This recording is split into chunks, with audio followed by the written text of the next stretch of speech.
And we're live.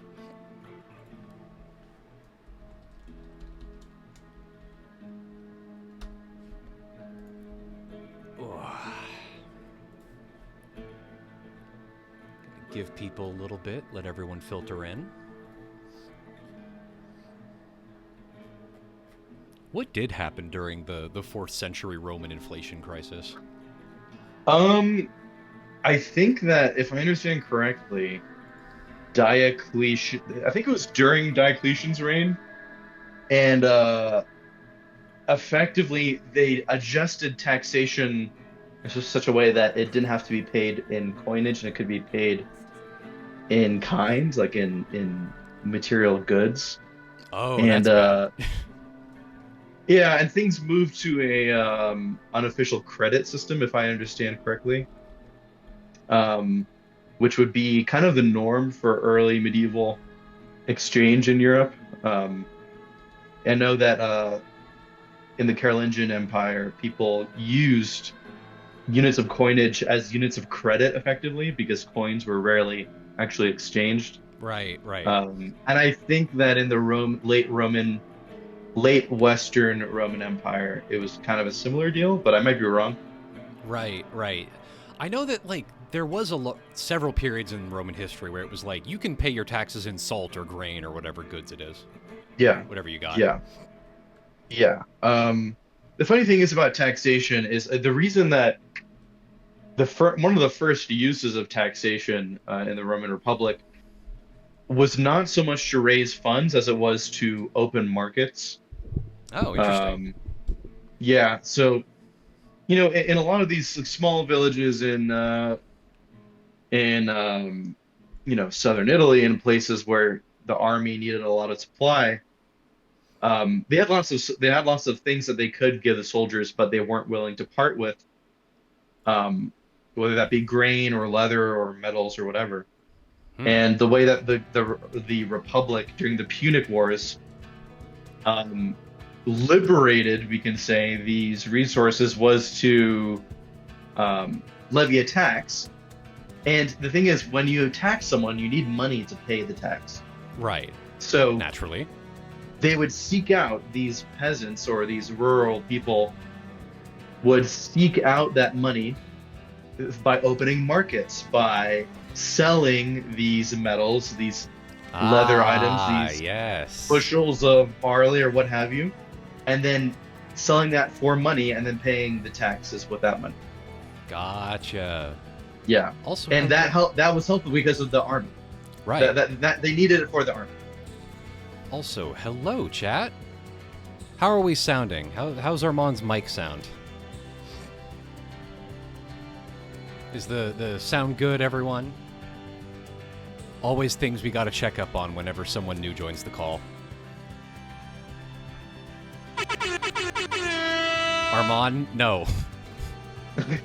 I can't modulate how loud those are, so Oh, really? we might have just blown out everyone's speakers. I don't know. Okay. I'll calm down. Yeah. Yeah, people are saying you sound a little echoey, but it's fine. Yeah, I'm in the goon bunker right now. Ah, yes, your wonderful basement bunker. You should get like a Yeah, curtain to block that off or I something. should. I could go under the cone of silence, but I would get like It gets really my neck. fucking hot. Yeah. Yeah, and I would be like hunched. Crouch down and do your stream from a hunched position. Fuck your neck. Yeah. Ugh. Recently, for the book, I've been working on the basically trying to talk about like what Judaism's influence on like the Greco-Roman world was, specifically their conceptions of magic. And the hard part about that is that like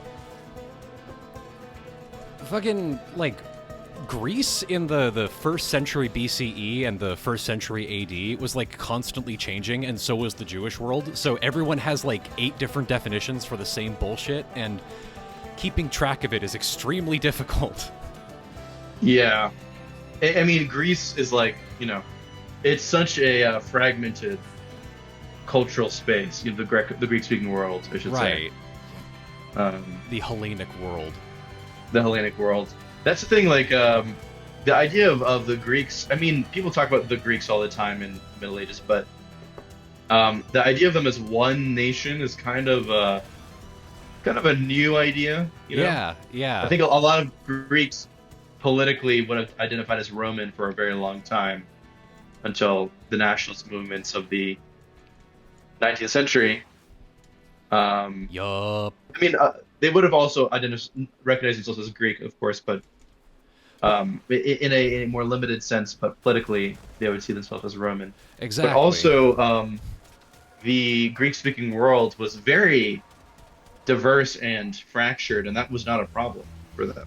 Right. And up until very recently, in terms of the scope of Greek history, there were Greeks. There's a big Greek population in Egypt. I don't know if there's still significant numbers there. There must be some, but there used to be a lot, and a lot of them joined the British Army to fight the Italians and the Germans in World War II. And after, yes, and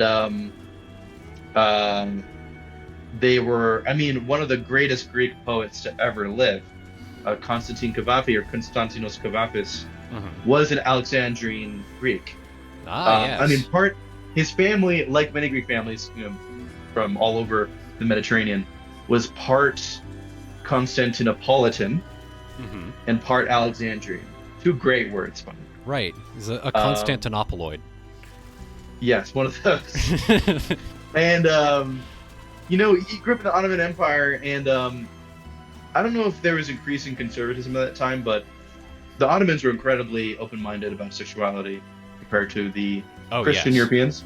Absolutely. And I mean, there were a lot of, during the Enlightenment, the so-called Enlightenment, there's a lot of increasing scientization of homophobia. Yes. And legislation against people with queer orientations and identities. And in the Ottoman Empire, in response, was like, it was never legal to be gay, but we're going to legalize being gay just to set the record straight. Based. And that was like in the 18th century, I think, if I recall correctly. Pretty early. Yeah. Pretty early. But I digress. In Alexandria, Kavafis he talked pretty candidly about his queer experiences. If you picking up what I'm putting down, his liaisons and so on, and his a very dalliances, as it were. Dalliances, in a way that just feels so light and effortless compared to queer poetry of the time from America or England, but more than that, I mean, that's certainly a pleasure to read about. But the other thing that I really like about Kavafis' work is he speaks about Greek history in a way that is so effortless. And let me rephrase that.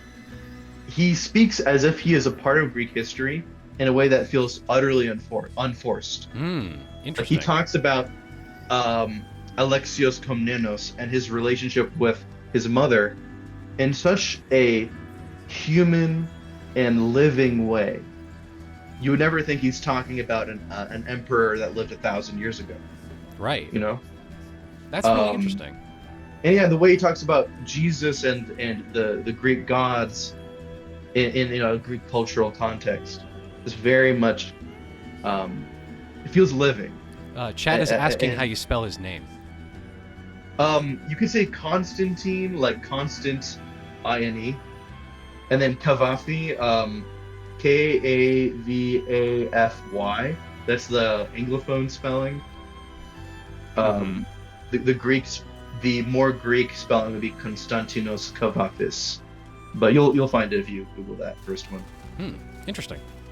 Yeah, he's great, and he's also you could say he's quite a philosophical poet. I mean, many are. It's not the most unique poet trait to have, but the way he talks about existence and what it means to be human, I think is very, it's philosophical while being very plain spoken, you might say.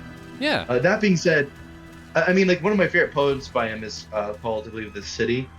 It's Mhm. about, in a sense, the impossibility of fleeing who you are and where you came from. Hmm. Um, it's a very simple poem, but it very, it sticks with me a lot. Hmm. The only thing about reading Cavafy is you lose. I mean, all poetry, all translation is reinvention. Oh, absolutely. Yeah. But with Cavafy, he's known very well in Greek as being an extremely deft user of the Greek language, and it's with all its historical resonances. Mm. I mean, he writes in modern Greek, but the way he writes modern Greek pays homage to Homeric and Koine classical Greek forms. Right. Right. Um, Certainly a and rich seedbed for poetry. yes, and it does make me, knowing how much I get out of it in English, which it is harder to have a similar kind of resonance with older forms of English. I know I'm missing a lot from the original Greek. Oh, yeah, yeah. It is the way I act. Yeah, always. no, go ahead. It is always. It pisses me off when it's like, even reading the translated version of someone's work is like better English than I've ever written. Yeah, It seems to happen Yeah. a lot, but it's also just like, it's like, man, come on. I know. Why do you have to Yeah, mog yeah. me like that? Yeah. I mean, it would be great if we could, I'm sure some people do, right? I'm sure Seamus Haney has done something like this, but we can't really affect Beowulf in the same meaningful way Right, in right. modern English, you know? Um, yeah, and there are also some languages where there's so many close cousins of it, Mhm. or it's so interwoven with other languages. Damn it. You can kind of do more with it in poetry than you can in English. Like Right. there's this yeah. this is a singular work, but there's this book called we've talked about before, the Hypnerotomachia Polyphili, Yes, yes. which God, I wish I could uh, read that shit in the original language. yeah, because it's a mix of Tuscan Italian at the time, early modern Tuscan Italian, and Latin. And like it's Um, its own kind of weird dialect of Latin, yes, which is yes, very absolutely. interesting. Also, In a the thing that happened edition- with the Zohar. Oh, I did not know that. Yes, the Zohar. In what sense? Well, okay, the author of the Zohar, like Moshe de Leon, he was trying to write, like he was trying to pass off the book as if it was written in the 2nd century Galilee. So he was trying to write Right. in 2nd century Aramaic, but like regularly used words that didn't exist back then, and like made a lot of mistakes that a native speaker of the language would never make. And so, because of that, the Zohar is written in its own unique dialect of Aramaic called Zoharic Aramaic. Like That's very interesting. a native speaker of 2nd century Aramaic would not be able to understand the Zohar. Yeah, that's fascinating. Especially, it uses a lot of words that come from Neoplatonist, or it comes from, what do they call it? It's Islamic theology interpreting Neoplatonist theology. There's a lot of like fake Aramaic words that are just versions of Arab words that are based on Neoplatonism. Yeah. When I was at Exeter, or at the Exeter Library in the cathedral, it's one of the. I mean, it's an interesting library because it is built into the cathedral in Exeter. Mm-hmm. I was looking at one of the Exeter books, like the Exeter book, Mm-hmm. that has the Old English riddles in it. It is a little sad to see. I mean, there are these small, very small, like literally like a couple words passages of Old English in rune, Hmm. and it's clear that the scribes are like, this is like all we remember, you Right. know. And it's like literally like a few words. And you can, I was still somewhat proficient in uh, the runes at the time. I could Hmm. read some of them, but it was literally like 2 words, I think. Right. Um, Someone in chat is mentioning an onion poem that sounds like penis. yes, that's a common one. Yeah, like it makes women weep or something like that. And it's Ah. talking about like one of the riddles is like this thing that makes women weep, and like it's shaped kind of phallically. And then the answer Ah. is, oh, it's an onion. What were you thinking? You know? Fucking like Facebook Yeah, meme from 2003. that's Old English poetry, I think. Yeah, they Um, love. They think cucking is the funniest thing in the world. yes, I yeah, remember yeah. when you were telling me about the Canterbury Tales, and like half of the stories involve an old guy getting Oh, cucked. absolutely. Or kissing assholes is another Ah. big trope. Definitely had one, the denouement of one story in particular. There's also an alchemical chapter of the Oh, Canterbury interesting. Tales. Yeah, um, often neglected chapter. A lot of people's eyes glaze over. But yeah, there is also, I mean, there's also a self-insert part of the Canterbury Tales where That's Chaucer. the oh yeah, yeah, the Chaucer one. I thought you were gonna talk Yeah, about the long, like, anticlimax one with the monk at the end. which one is that? I Well, don't. the Just the the final the final story in the Canterbury Tales is like a monk that tells like a long, like, oh moralistic. yeah, yeah, yeah, yeah, yeah, yeah. No, no. And I Um, remember hearing that it was like literally some monk like added that shit at the end because he was like, I want to be in the Canterbury Tales too. I I don't remember if that's. I mean, that I would totally believe it. Um, but yeah. The one with the ass kissing, I think, is the Miller's Tale. Hmm.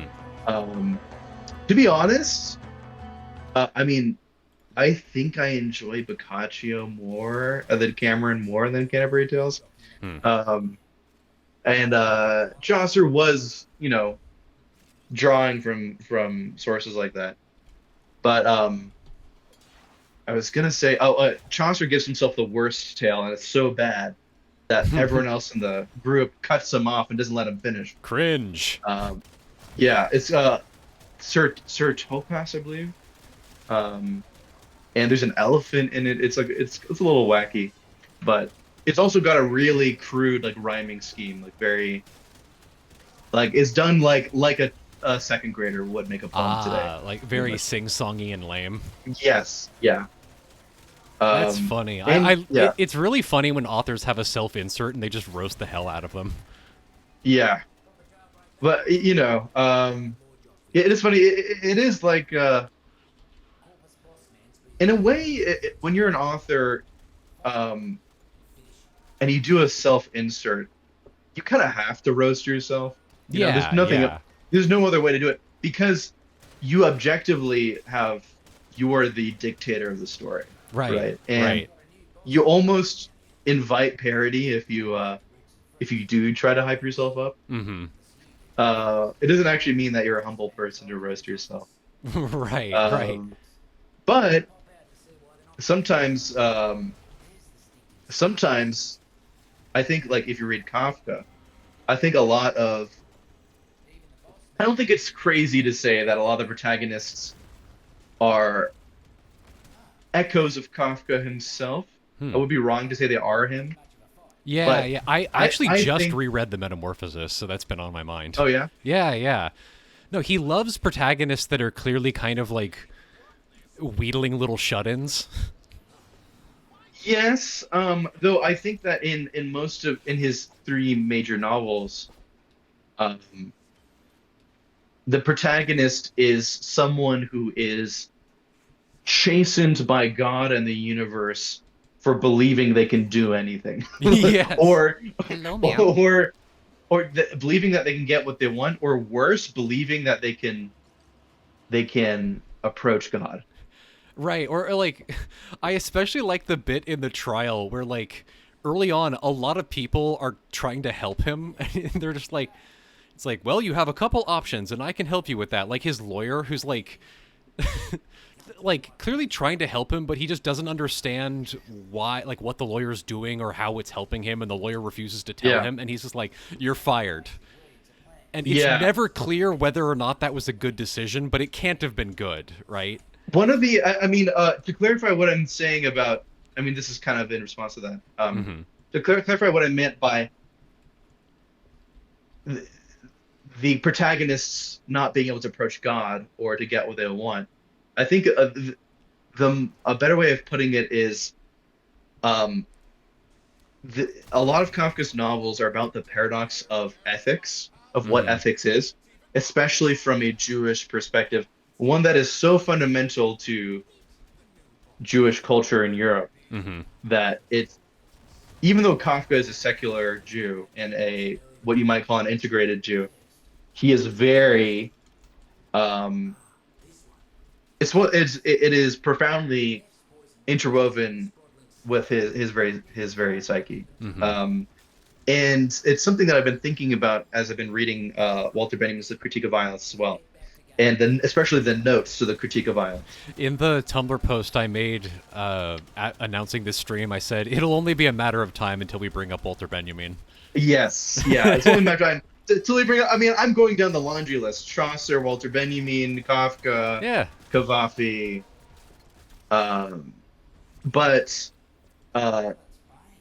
for in the notes to in the notes to on the Critique of Violence, he Walter Benjamin discusses, I mean, what ethics is, right? Mm-hmm. And I think that his view of what ethics is profoundly Jewish on a certain level. You know, there's this one of Walter Benjamin's pen pals was Gershom Scholem, Yes. who you've been reading extensively. Yes, Um, I have. And Scholem at what was very frustrated with Benjamin because Benjamin often flirted with Judaism, but was never willing to engage with it directly, and certainly never on a truly religious level. Yeah, And and Sholem was an arch Zionist and a arch Zionist, devout religious Jew. yes, and in a way, a rationalizer of Jewish Yes, tradition, Jewish he, literature, Jewish religion. big Maimonidean, and he actually wasn't a theologian. He was a linguist. Like the major thing about Sholem's work was historical, materialist, and linguistic analysis of Jewish scripture.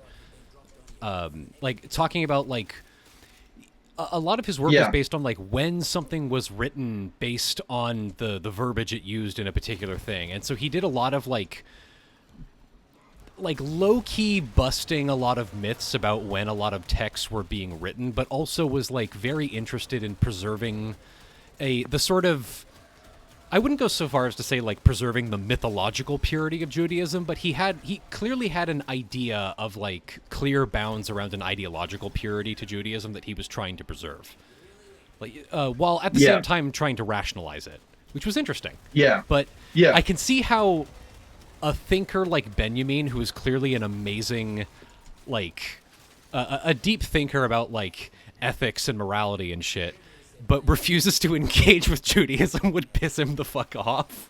yes, and you could tell in this one letter to Benjamin that Sholem is very frustrated with him, and it is remarkable how much time and effort Sholem puts into engaging with Benjamin when Benjamin is such a delayer, procrastinator, and elusive interlocutor with Sholem, and sometimes even you could say takes advantage of Sholem Yeah.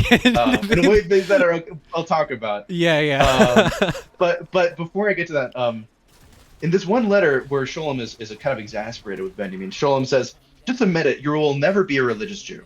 You'll never seriously engage with Judaism on its own terms. You will never actually sit down, go to synagogue, and do all this stuff a Jew is supposed to do. And like furthermore, like you're not. He basically says like you're not really a Jew. You're a German. Mm-hmm. And even strongly suggests like in your work, like I don't think that Judaism plays a big part in your work. Walter Benjamin. Mm-hmm. And Benjamin replies, and he by saying, and usually Benjamin is able to give quite trenchant, quite well-formed responses to accusations like this. But Benjamin simply says, like, my work, and I'm cribbing here, but I'm paraphrasing here rather. He says my work is fundamentally Jewish, but he refuses to elaborate on how. Literally that David Lynch thing of like, I think Eraserhead is my most spiritual film. Elaborate on that. Yeah. No. No. I think for Benjamin, there's a few reasons why he would just want to do it. But first of all, it's interesting that Benjamin is invested in talking to Sholem, who is at base a very different kind of person to Benjamin. I think the fact that he is talking to Sholem so much at all does speak to Benjamin's real interest in Judaism. Oh, yeah. But he is a materialist Jew in the sense of like dialectical materialism. Yeah, right? Extremely.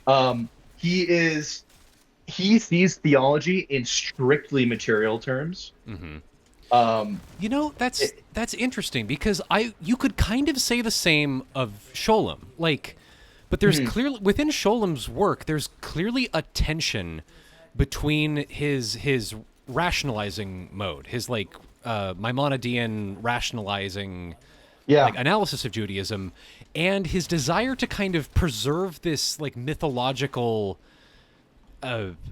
like to use a crude term, a kind of mythological power to Judaism. Like he understands who he is writing this for, and he doesn't want to compromise the cultural meaning of Judaism. Because I think, as a student of Maimonides, like when Maimonides released Guide to the Perplexed, which is like a pure rationalist analysis of Judaism, every time he basically goes through the Talmud and says like every time people like anthropomorphize God, it's a metaphor. Like God does not have a head, he can't smile, he can't stand, he can't sit.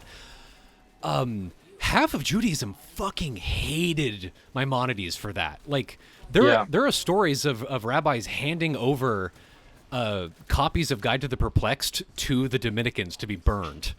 Like Bailiff, whack his pee-pee. Literally, whack his pee-pee. And the Dominicans like took the books and were like, oh, thanks, ew, icky Jews, we're gonna burn you too. That's crazy. Yeah, it's just like, yeah, that's what's gonna happen, dumbass. But like, I think Sholem kind of understood that historical reality of like, maybe this wasn't the time to be like overly rationalistic about Judaism. He was still kind of on the early cusp of Judaism's like modern rationalist turn, and was like, I want to make sure that my work is accepted and understood as not being anti-Jewish. And so there's an interesting tension in his work between the clear the clear rationalizing and the mythologizing, the romanticization. Yeah. What I'm talking about, I think Benjamin would find that interesting. Yes, I think he would. And when I'm talking about, when I mentioned that Benjamin's theology is very materialist, he sees the unfolding of history and the unfolding and the life of ethics as not separate things, but profoundly, but different expressions of the same phenomenon, you might say. You know, ethics is a part of every worldview and a part of every ideology on some level, but has a very unique role in Judaism. Yes. And a central role in Judaism. And the understanding and the study of ethics is very, very important, I think, in the rabbinical tradition of Judaism. Yes, that's like the foundation of the rabbinical tradition. Yeah. And one that is carried forward into even secular modes of Judaism. Yeah, absolutely. But when Benjamin is studying, I mean, Benjamin is known for not just being a social historian, but a person who is interested in the trash of history, the fibers of history, he's not interested in Napoleon. He's Hmm. interested in what types of like uh, T-juncture metal beams are being used in the creation of structures of the creation of commercial buildings in Les Halles in the 1830s in Paris, Right, right. and that is ethically important to him in a certain level. Um, um, when Benjamin is investigating the development of modernity, this is an ethical question for him, and it is a theological question for him. Um, the there is a section of the notes I have here to the creation of his essay on the critique of violence, also translated as towards the critique of violence. Hmm. That's very interesting, and I want to read part of it. The first part, I have zero clue what it means.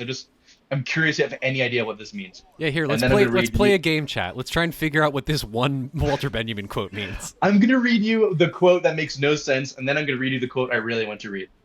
Here's the quote that doesn't make any sense. The relation between world history and divine history is to be methodically investigated and described through research into the series of historical numbers. What the? It's like the idea that this isn't esoterica is ridiculous. Like, I think this is based on how this reads. I think this is literally a note to himself. Maybe I'm wrong, but I have no idea what the historical numbers are. I The I series of historical numbers. I can't even begin to guess what that could mean. I was talking to two classicists in my reading group about this, and they had zero clue. The Um, closest thing I can think of is that he's referring to the Sefer Yetzirah. Like hmm, the within Judaism, mathematics is how God emanates. It's how God creates things. It's the fundamental strata of creation. So it's like yeah, it's what God like. Okay, God makes things by speaking them into existence, but what they are formed of in reality is mathematics. Is yeah, numbers. So I guess he could be referring to something like the like the material forces underlying the movement of yeah. history.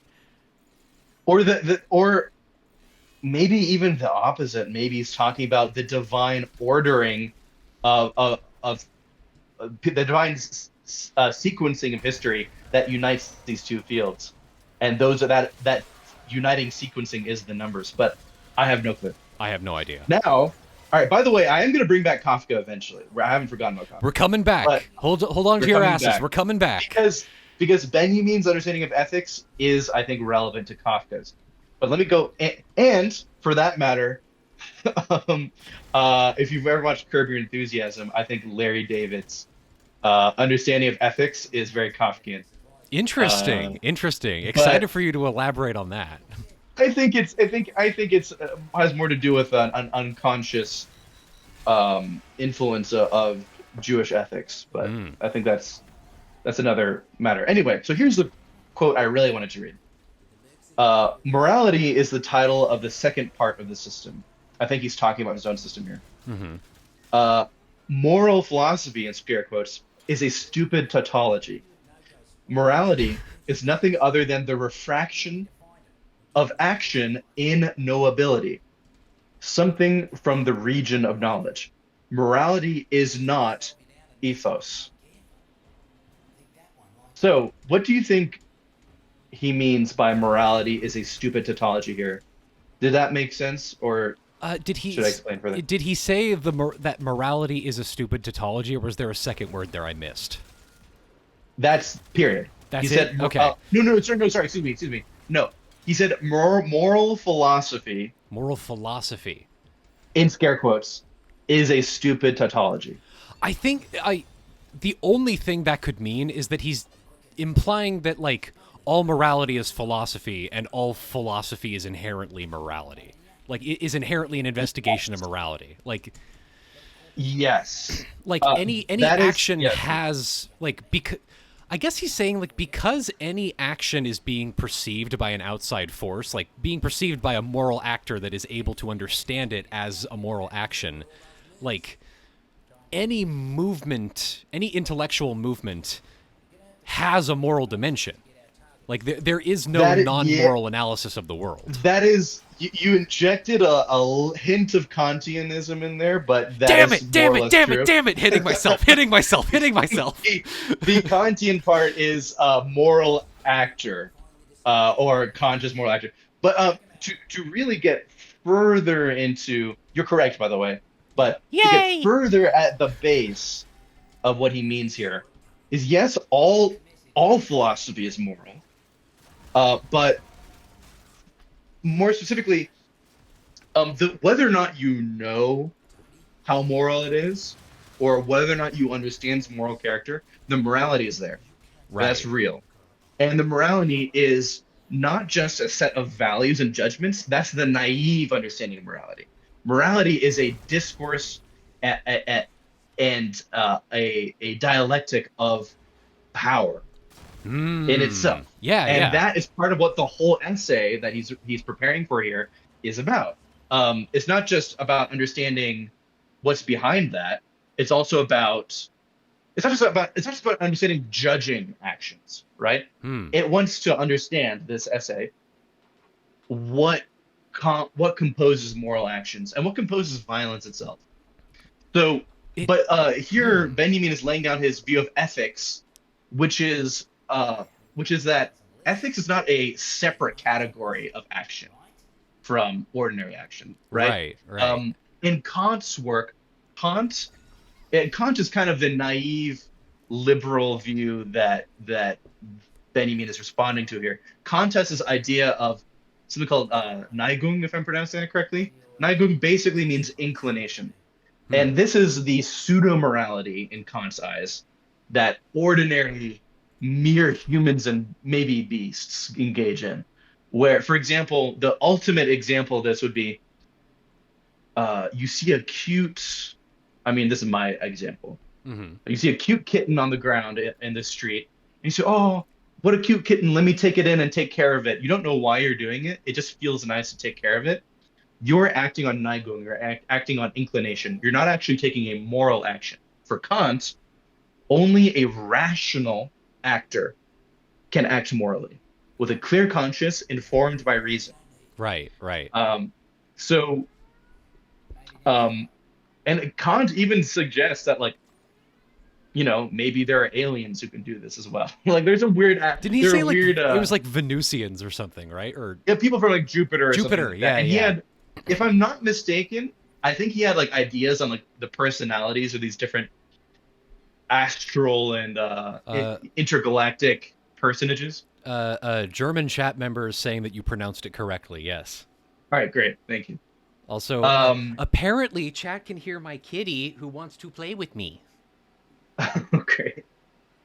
Anyway, so that's Neigung, and the Kantian understanding of mere inclination. But Benjamin, high key, he picks up this idea of Neigung and it's like, oh, you hate this Kant? Well, screw you. I'm gonna make this the basis of my entire moral philosophy, which is a tautology, right?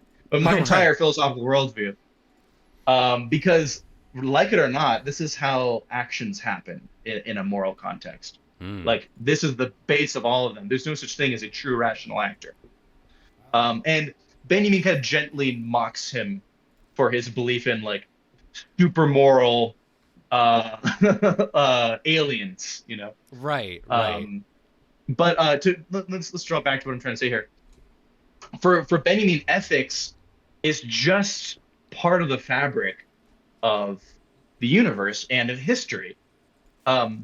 Further up in this passage too, which is, the passage is called Ethics Applied to History.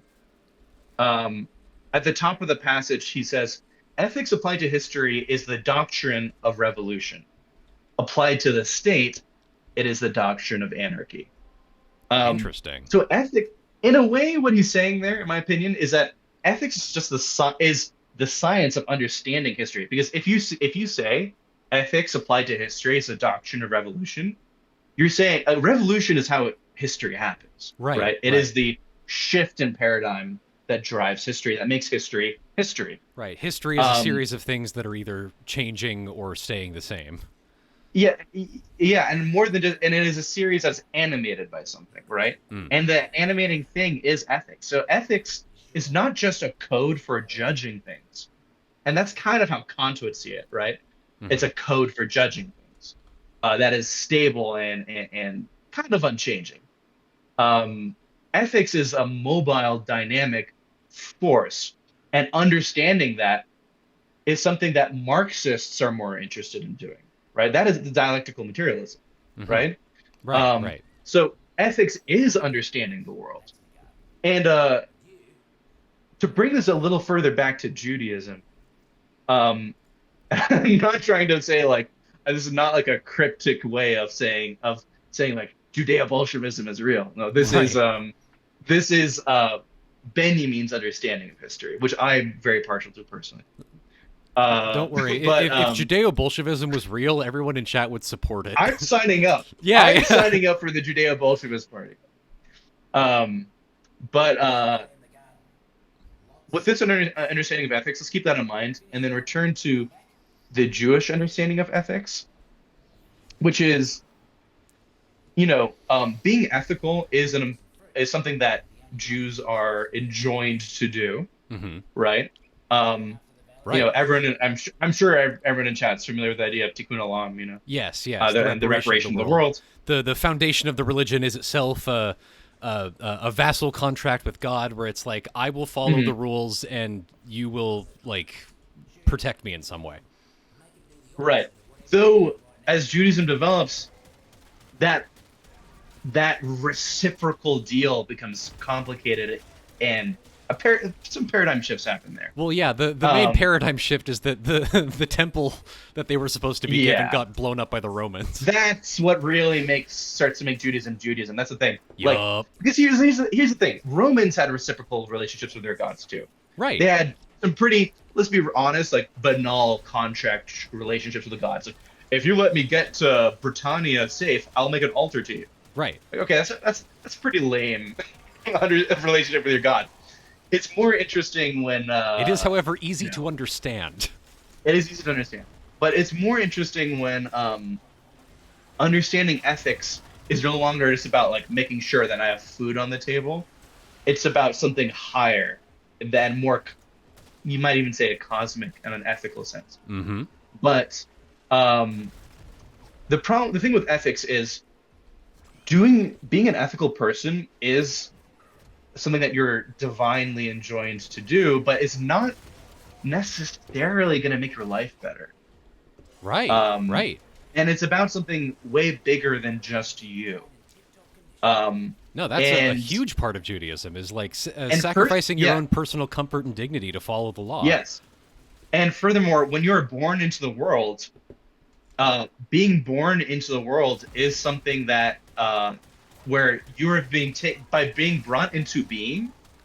Um, you're being brought also into guilt. To be born is to be brought into the Yup. world of inculpation and expiation. Right. You have a In, job to do, dog. You yes, got to take and on that damn alarm. yes, and to define terms, inculpate means to give guilt, right? To Hmm. put guilt on you, and to expiate means to take guilt away, or to forgive for all intents and purposes. Um, but when you go to the work of Kafka, and I mean, here's the thing: when you look at the work of people like Franz Kafka, um, the main characters, and I hope people from that part of the stream are still here, Hmm. uh, uh, because it's a long way of saying something that I've been trying to say for like 40 minutes now, but or maybe half an hour. But Kafka is full of protagonist characters, especially in the novels, who are trying to use ethics for themselves. They're Hmm. trying to say, according to what is just, and according to my rights, I deserve this. And what they are typically asking for is in more or less this way an audience with God, maybe union with God. That might be too far of a stretch, but Audi- definitely I would definitely say access to God. audience. Yeah. Yes. Well, the thing is, in Judaism, as you know, Hmm. there's no such thing as union with God for a No. mere mortal. But you can still mock people for seeking that union. Yes, it's I don't know if that's what's happening. The highest heresy within Judaism is a polytheism. It's to say that there are two powers in heaven, and union with God would. It's ultimately either suicidal. You're seeking to annihilate yourself within God in some way, which is not really a thing in Judaism. It's never been an interpretation of their mystical systems. No. Or it's like the highest mystical goal within Judaism is the Shiur Haman, the measurement of the body of God, which Right. is of very mysterious significance to Judaism. Like there's a lot of even like debate among rabbis as to like what exactly that means to measure the body of God. Yeah, big time. But with Kafka, oftentimes he's seeking an audience. I mean, really, I'm thinking very much so about The Castle in this case, which I think is his most interesting and most spiritual work. But to quote David Lynch again, it's most spiritual work. But the important part of the motivating factor for Kay in that novel and for many of his protagonists is they often try to and are mocked for trying to use ethics for themselves or saying that ethics should serve them. It's a misunderstanding of what ethics is to believe that it is a universal code that you can use for yourself, right? And is one of the gravest sins of the everyday ethical subject of the ethicist in whatever form that takes. And it's one of the greatest sins of the person who uses ethics to try to create a universal ethics or to use a universal ethics for yourself. And if you understand what ethics is from the way that Benjamin understands it, ethics is a yes, it is a science of history. It is a science with moral consequence, but it's not a rubric. It's not a rubric. It's a process. Right. It's a process that you can strive to understand, but you'll never fully grasp because you can't. Just as you can't grasp the universe, you can never fully grasp ethics.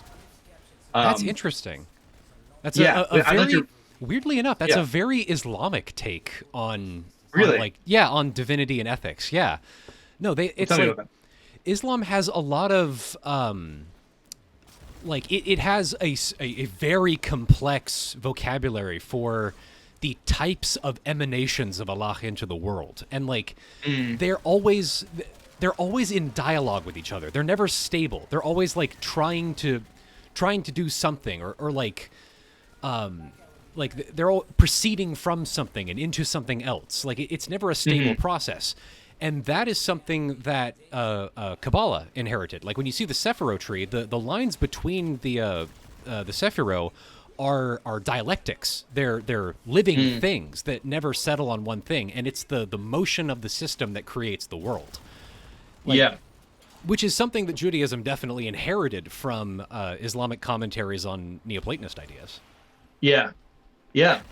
And again, trying to apprehend those emanations of God, it's not even possible, and it's a very high form of error or sin to try to grasp those. And sin is ultimately, as we know today, it's a reified form of what even in Christianity church fathers would have understood as erring, to stray. Right. The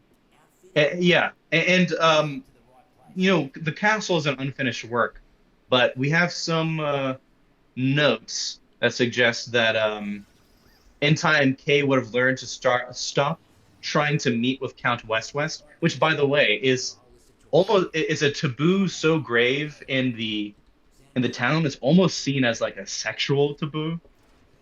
Someone in chat mentioned a quote from the trial where he said, "The law is a conversation of which you can only hear one side." Yes. Yeah. Absolutely. I see. Absolutely. Go on. Yes. So there's some indication that, in many ways, The Castle is one of the more optimistic of Kafka's works. You could say that America is a fairly optimistic work too, in a different way, in a more naive way. But The Castle was likely going to end with Kay settling into the village, maybe marrying, learning to live among the people of the village in orbit around the castle, and learning not to need this direct audience. Because when Kay arrives, the first chapter of the book is very mysterious in that it's unclear why he's there. It's unclear how much he knows, because even though Kay is appealing to to ethics, to try to get his way to an audience of Count West, he's also a conniving character, and he's a little disingenuous at times. That's why he does feel a little bit like Larry David in Curb Your Enthusiasm, because in Curb episodes, Larry, it always is on some degree in the right. Right. On a purely technical level. But oh, I see what you mean. Yeah, it's like the core conflict of every Curb episode is like Larry is right about something, but then someone reacts to that poorly, and he insists upon his like he insists upon that correctness. He pushes back. He says, "No, I'm in the right." Yes. And it's that resistance that causes the hijinks of a Curb episode. Yes. It is his in a sense his pride and his self-centeredness in enacting his rights. Right. It's his appeal to this like essential social and moral framework of what you're allowed to do in public that causes the friction. Furthermore, not only is he often in the right, but he's often reacting to the false ethics and the bad ethics of others. Right. Like someone gets thinking that Larry mistreated them when Larry did nothing wrong, right? Mm-hmm. And then Larry reacts to that badly, and that gets him in trouble. See what I mean? Yeah. And getting lost in the details of mere superficial right, he's always ignoring the true forces behind those moral interactions, which often involve ego, which often involve violence, which often involve these fundamental, you could say, law-creating forces or pre-legal forces that shape the morality from the beginning. Mm-hmm. And that's what makes Curb funny, and in a way, it's a type of gently chiding moral education. Curb Enthusiasm. In a very simple way. I don't want to overstate it. He's not trying to, right. He's not writing Aesop's fables. Yeah. No. But it's a way of gently provoking people to think about their moral actions. And of course, he's definitely not setting out to do that consciously. Larry, I think, he's following the way he thinks, the way he can get a laugh, and the way that his personality achieves that. Right. Right. But nonetheless, this critique of morality, I think, is so pervasive in so much of Jewish literature. It's hard not to see the links between Kafka and Larry David. That's actually a huge part of the Zohar. There's the Zohar is fundamentally a travel novel, right? It's I believe Elisha and his son Eliezer, like the two legendary rabbis, traveling around the Galilee and talking about God. And there's like one of the most famous chapters is when they meet the English translation is often like Genius Boy and his donkey. And the point is that like these two rabbis like get like the Genius Boy asks them questions about theology, and then this like the boy and the donkey like school the rabbis. They're like, you don't know shit, actually. Yeah, classic. Yeah. Classic. Yeah. Yeah, absolutely. But the only difference there would be that in Curb, Larry gets his comeuppance by not through a discussion per se, but through action, which and action is the ultimate language of morality, right? Mm-hmm. In the sense that very easy. They're to not just say having a one thing discussion and do another. yeah, they're not just having a discussion, they're acting out their moral lives, which they're in a way debating and mocking. Um, and that's exactly what happens in the trial as well. By trying to, you know, by trying to win at life. I mean, in many ways, the trial is a microcosm for being born into the world. You're born sentenced to die. Your sentence is drawn out forever and seemingly interminably until, I don't know, what seems like an arbitrary moment, the guillotine comes down on your neck. Hmm. Um, and by trying to win at it, you prolong your suffering.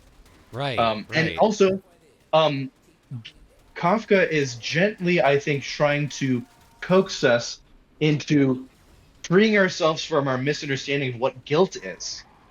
And Mm.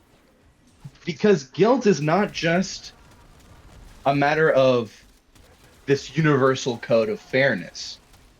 Um, Guilt is part of a language of violence that is foisted upon us as soon as we literally come into being. And I mean that in the most basic sense, come into being. Right. Um, because, uh, It's it's also a and I was going to say one more distinctly. thing. I was gonna say Oh one yeah, more go ahead, thing. go ahead. Because the thing is, you can only recognize and sense violence once you are an organism that has its own internal order that recognizes external forces as not being from you. Whether Hmm. that external force is a knife in your chest or whether it's a breeze against your skin. Because both of Mm. those things in English and in German are classified under the word force. In German, that would be Gewalt, which is also violence. Hmm. That's it. Octavian Soup in chat. So people are going, haha, hashtag me at the trial are missing a call to action. Sorry, I think I missed something. What is it? Like, they ask, like, so people going, haha, hashtag me at the trial are, like the people saying that are missing a call to action. I'm not sure what they mean by that. Me neither. I was Me hoping at you would. me at the trial. I don't know what they mean by that. Um, Ah, well. I mean, I mean, the thing that motivates Joseph K is trying to not die, but Right, right. I think he doesn't realize that this is life. You know, Right, um, right. You're fucked. You're like this life, forever. life, life. In the words of some hardcore metal vocalists, life is a death sentence. Mm-hmm. Um, and um, you're not really gonna get your way out of being guilty as a living subject, because to live is to be capable of error ethically, Right.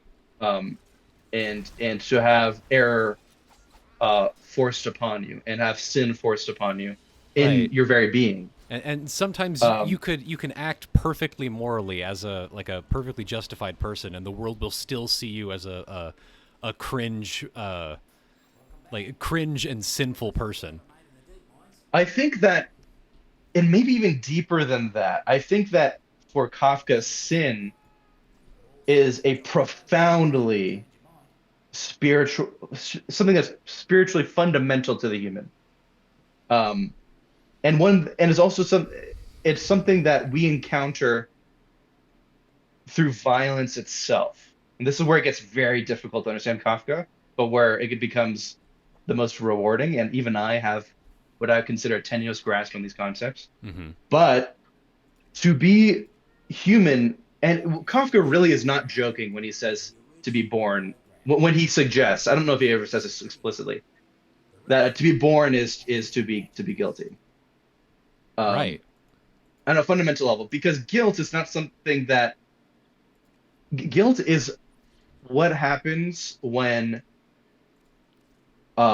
violence achieves a discourse with a being in the world, um, and it's not necessarily violence is not necessarily being directly leveled against you, but you have become the subject of indirect violence, Right. and It's like this they're that yokes you and saddles you into obligation. This is what guilt is, and the German word that Benjamin uses to talk about this concept is Schuld, which is translated in my edition of the essay as guilt debt. It's a kind of guilt obligation. Right, right. That's interesting because it's like Yeah, guilt within Judaism theologically is like within Christianity, it's corruption. Like you are born yes, sinful. There's something you need to be purged, but that's not how it's seen in Judaism. In Judaism, it's yeah, like it's a sin is a fundamental lack of something. It's a yeah. void. Like you have a It's kind of a part of the world in a way. yeah, Whereas, it's I get what you're saying. Because in Christianity, it's like you did this, you did wrong. You as a subject did right. something bad, and it gives you sin. But I think sin is a little more contextualized in Jewish ethics, if I understand it correctly. It's almost like okay, well it's multiple things. It's a violation of the law, but it's also your purpose in reality as a Jewish person is like the world was made incomplete so humanity could complete it, right? Yeah, So you have a sort of obligation to follow, like the thing that repairs the world is following Jewish law, right? Mhm. And eventually, if everyone becomes Jewish and everyone perfectly follows the most ridiculous parts of Jewish law, it will force open a hole in reality for the Messiah to arrive, and reality will be complete. Which is kind of like you've done it. Everyone's gonna. It's like the universe yeah, is over now. But by not scrupulously following Jewish law, according to like the most orthodox interpretations of Judaism, by not scrupulously following Jewish law, you are allowing the world to persist in its corruption, and you're kind of a yeah, bad person. yeah. But at the same time, it's not like there's no idea in Judaism of like be good so you can be rewarded in heaven, Yeah, because that's not a yeah. There Jewish there notion, is right? no reward for that. Yeah. Right, like it's so cent. There is a sense in which that understanding of ethics is so centered on the divine, and in another sense on the cosmos, that it doesn't even begin to consider the needs of the subject. That's part of why Christianity is such a subject-centered religion. Mm-hmm. That the entire ethical code is about not just guilt. Not only is sin something that you did and is very highly, I mean, obviously sin is something that you did, right? But Mm-hmm. not sin is highly um reified in Christianity. Yes. It's this it's this the context of it being a form of error has been kind of worn down in the history of Christianity. Mm-hmm. Um and it's been turned into this rubric, this unchanging rubric. But not only is that the case, but heaven and hell are still such big parts of Christian morality Mm-hmm. that they're not just problems in themselves. Because, like, obviously, like the idea that you'd want someone to suffer for eternity in agony is, messed up. Right. But also, it shows kind of a deeper perversion of ethics in Christianity, which is that it's about you. This isn't about you. This is about God, Right. right? It's like Christianity's Um, ethics are fundamentally centered around suffering. Like the guilt mhm. and like the sin is almost secondary to the meaning of suffering. Because Yeah, the suffering is what purges the guilt from you. Like it's the only thing that can truly purge the guilt from you, and is in a sense the only thing that actually fixes reality in a lot of ways yeah, is the fact that you personally are suffering. And yeah. your suffering is not really something God cares about. It's just No. it's like it's something like one of the fundamental tenets of Christianity is that Christ experienced all suffering, and like it's a million, like he won the oppression Olympics, he won the suffering Olympics. There's anything that you can feel Yeah, negatively is infinitesimal compared to God, and so it kind of doesn't matter to God, but your ability to endure suffering is important to God in some way. Like it's your yeah, ability to withstand suffering and purge your sin is the thing. But the sin doesn't really go away. It's just like God just wants to see you suffer. yeah, yeah. That's I mean, it's not. There are aspects of Kafka that, I mean,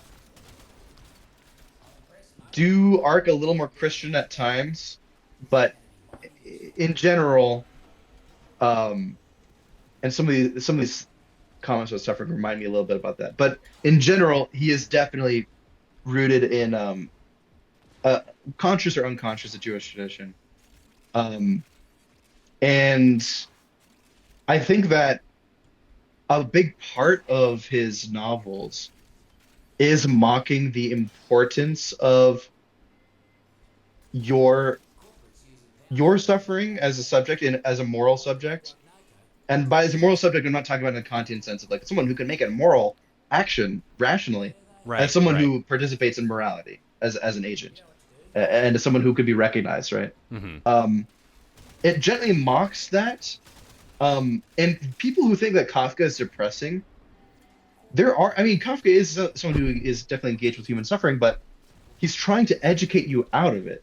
Right, He's not a right. Dostoevsky. He's not a, God forbid, a Thomas Ligotti, you know? Yeah. Um, Thomas Ligotti is someone who's like existence is unethical, it's bad, right? Right. The Um, perpetuation of humanity is itself an yeah, inherent evil. Yeah, Kafka is an optimist, I'd say, and Hmm. someone who sees the good in humanity, and um, is very good at confronting the pain of being human and laughing his way out of it. Yeah, There it's is a well because like yeah, suffering in Kafka's work is never meaningful. No, like it never does anything. It yeah. and that's a nice thought. Like that It's also you don't something have that's to pay for your always life with pain. it is brought on and is exacerbated always by the attempts to not just get out of the suffering, but more importantly, the attempts to say that the suffering is unjust. Hmm. Because justice in Kafka is a predator. It is Yeah. a lion. It is something that it is to use Kafka's words as a cage that is going in search of a bird. Hmm. Um, it's something that produces its victims, right? Justice Hmm. wouldn't exist if it couldn't condemn anyone, right? Right. Um, Right. yeah. Um, and it's something that is morally ambiguous and that searches for victims. Right. Um, Morally and neutral, so even. yeah, yeah, yeah, yeah. Yeah, and even in his own personal life, um, he's someone who experienced a lot of, unfair suffering in his life. There's, I've seen so many memes on Instagram of people being like, me if I ever met Herman Kafka, and it's like Leonardo DiCaprio glassing someone in a bar in some movie. Um, but Kafka's own attitude as father, he would be very sad if anyone tried to do that. Right. Not just because he was I get what I deserve. um he'd be sad. I mean, he pitied his father by the end of his life, Right. Right. Um he's like he was no longer had any ill will towards him. Um though in his own way, I mean, I feel like maybe he stood up for himself a little more. He has some comment like one of his letters to his father, like, you would have been a great uncle or grandfather, but as a father, I was too weak for you.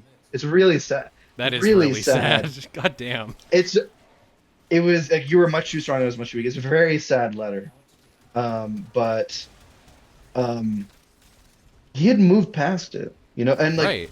he had the understanding to strong enough to not want revenge from his father in any sense. Hmm. To pity him, to truly understand him, and also he was a Jew. He was in a Jewish family in Bohemia or in the so-called Czech Republic, or Czechoslovakia, Hmm. at a time of growing anti-Semitism, and he could see plainly the irony, and he talked about this in his diaries, the irony of his overbearing father, who mistreated his family and mistreated his workers at a time when a Jew could be killed in the street and have no consequence for it, Right. right? There's an irony in that, and like it's as if I don't think he ever says this explicitly, but he was thinking, I'm sure he was thinking like, and this is heavily implicit in some of his diaries. How can this man be such a POS. Hmm. I don't know how much we can curse. We can You can curse, say right? shit. You can say shit and fucking I don't whatnot. know. Like, how can this guy just be such a piece of shit? And in a anti-Semitic country where he can be killed at any moment, like Hmm. he's not recognizing how screwed he is. Right. Um. Uh.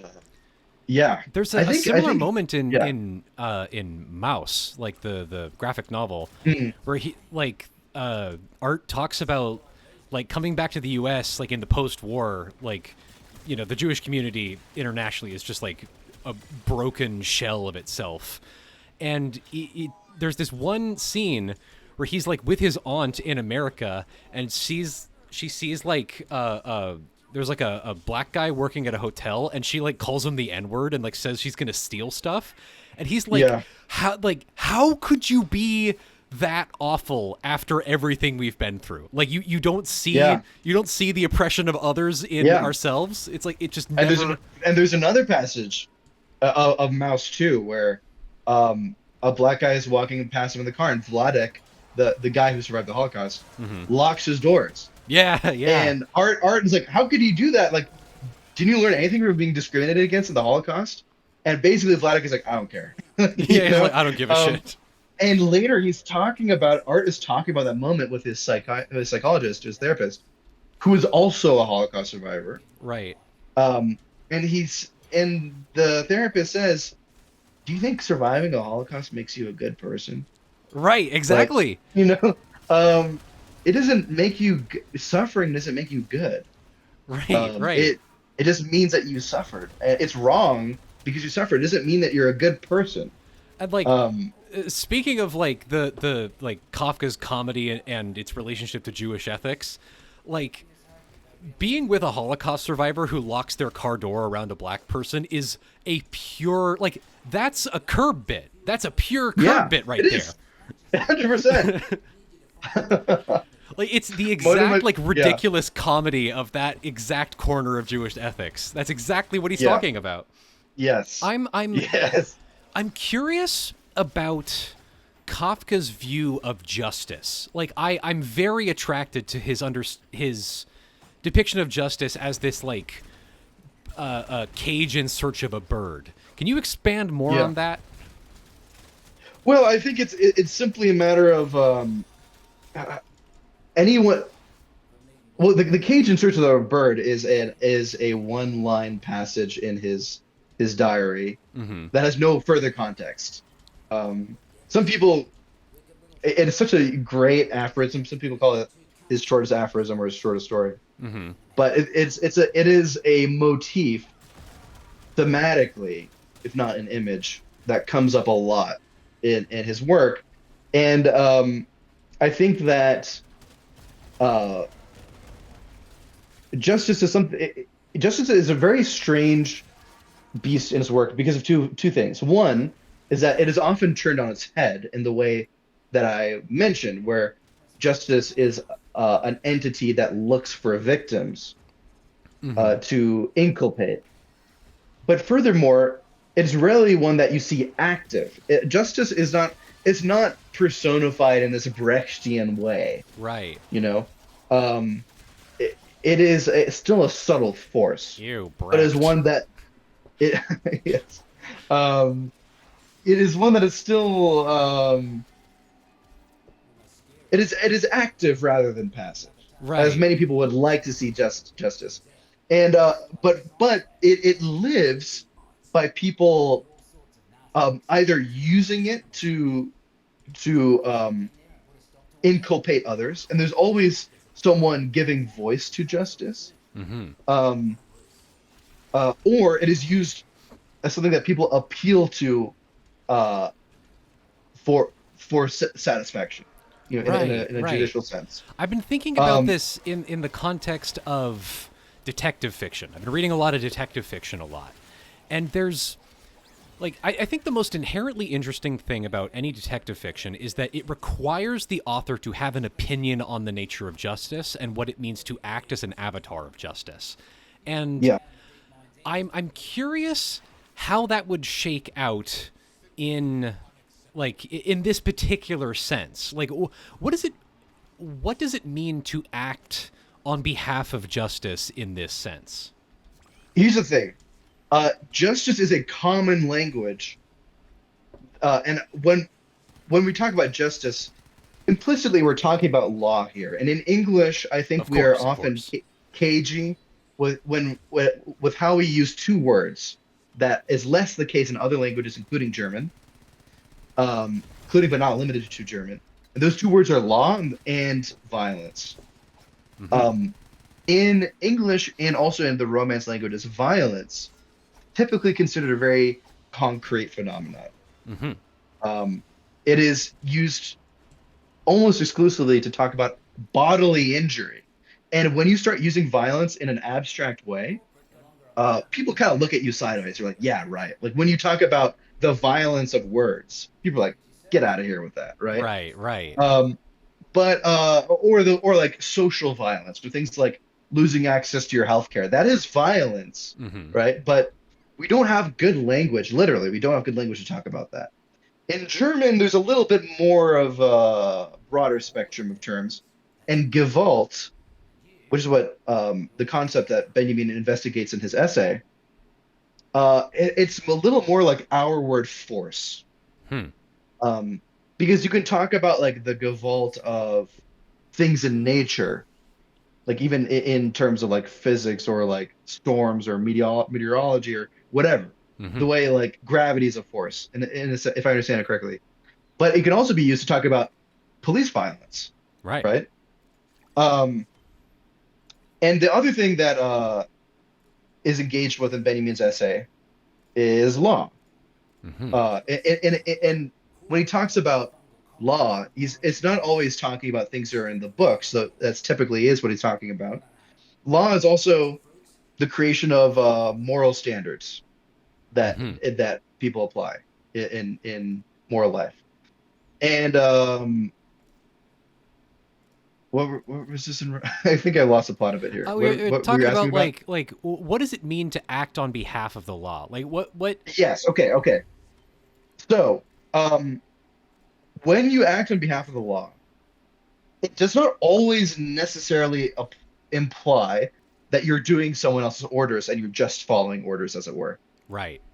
You can take up the law and claim to speak on its behalf.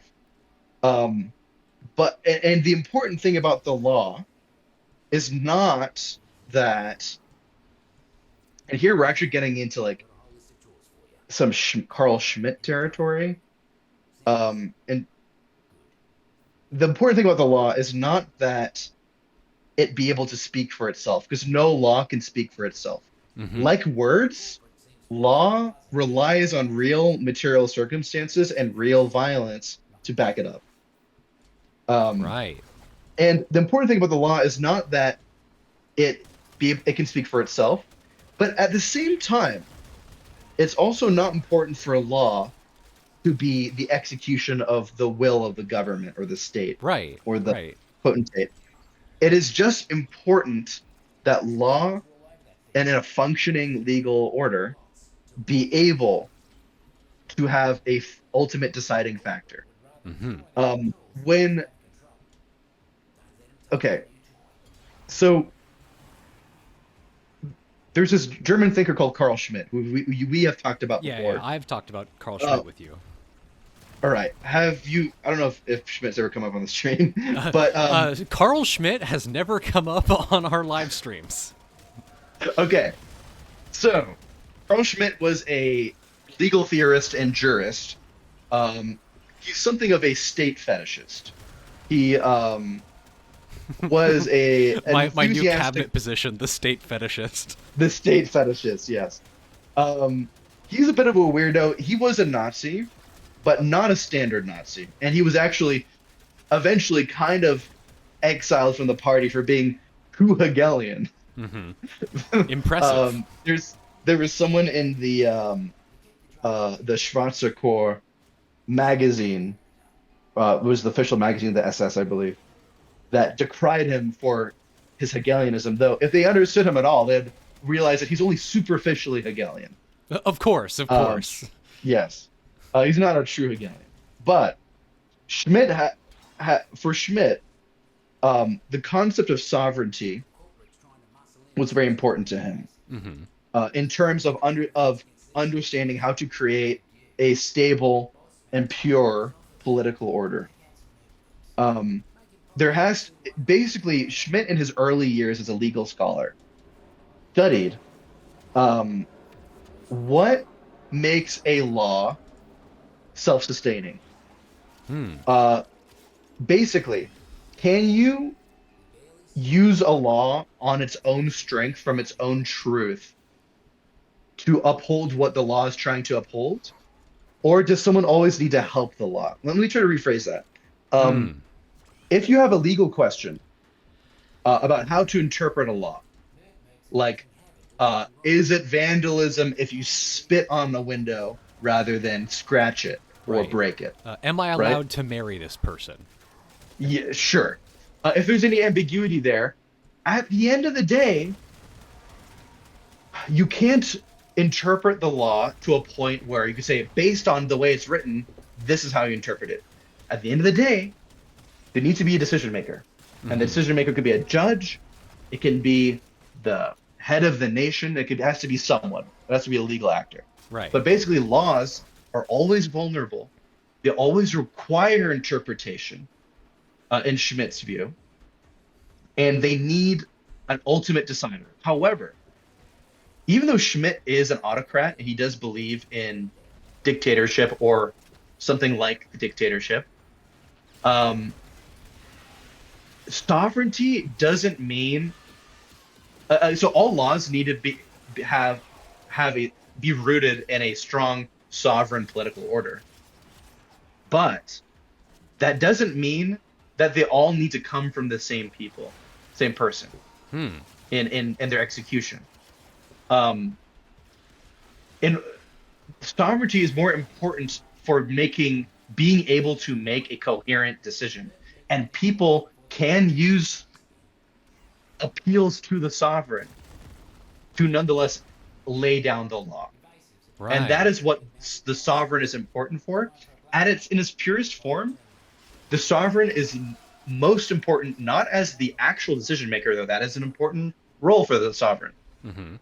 He is important as a symbol and as in an investment of legal authority and decision making power. Right. Right. Um, that is unadulterated by social forces, whether those social forces are those of trade unions, minorities, even capitalists, or anything else in society. The Right. Right. political realm needs to be free of them. And this is a Schmitt's view, by the way. Yes. His And highly this is autocratic, proto-fascist, like. yes, but his legal theories, nonetheless, his critiques of liberalism and his views of sovereignty are influential and in sections valid enough that they have been engaged with since his writing of them by people on the left and right to this day. And he's Hmm. still an incredibly important thinker in this regard. Um, and you don't have to believe all of his philosophy um, in order to recognize how sovereignty does work um, and its function and value in a political order. Like this Um, this conception of sovereignty as like a receptacle of legitimacy for the law. yes, yes. So my point is like you're asking a question that was the reason I bring this up is because you're asking a question about um, can you rephrase it again? It was something Like to do with like what does it mean to act on behalf of the law? Like what? right, exactly, yeah. So the thing is, laws do not exist on their own strength. I want to start there, Mm-hmm. right? They don't exist on their own strength. And I was actually reading something about this today. I didn't finish the essay, otherwise I would love to discuss it. But there's in the latest edition of the New Left Review, there's an essay right here in my hands. I'm flipping to the page um, by this Finnish legal scholar. Um, the essay is called "The Laws That Rule Us: The Legal Infrastructure of Global Capitalism." It's by Martti Koskiniemi. Um, Mm-hmm. is it? it talks about just this. Basically, Koskiniemi in this essay, he's replying to Perry Anderson, who's this, in the New Left, well-known historian, Marxist theorist. Um, in one of the previous New Left Review volumes, Perry Anderson wrote this essay about international law, saying basically there's no such thing as a universal international law. It all exists to serve American capital, American hegemony. It is a neo-colonial order, which is true, right? But Koskiniemi complicates this and says, yes, I agree mostly, but Anderson is still looking at this kind of like through a almost Kantian understanding of ethics, as we discussed earlier, at where law is a system where he understands law as criminal in terms of like criminal law, where it's just a rubric of doing good and bad things, and he fails to understand the violence that produces law. And he starts with this quote from Foucault from Il faut défendre la société, or Society Must Be Defended. And the quote is La loi ne naît pas de la nature, la loi naît des batailles réelles, des victoires, des massacres, des conquêtes qui ont leur date et leur héros d'horreur. La loi naît des villes incendiées, des terres ravagées. Elle naît avec les fameux innocents qui agonisent dans le jour qui se lève. Which translates to, the law is not born of nature. The law is born of real battles, victories, massacres, of the victoires, massacres, and conquests, which can be dated and which have their horrific heroes. The law was born in burning towns and ravaged fields. It was born together with the famous innocents who died at break of day. Basically, law always is born from conquest or some kind of foundational violence. Not always conquest, but some founding violence. And that is what Koskiniemi is responding to here, saying, well, if you want to understand law, you have to understand that founding violence. And in Benjamin's essay, he says something quite similar, which is, to paraphrase, political orders that lose touch with their founding violence are the ones that collapse. And that's exactly what he saw in Weimar Germany when he was writing that.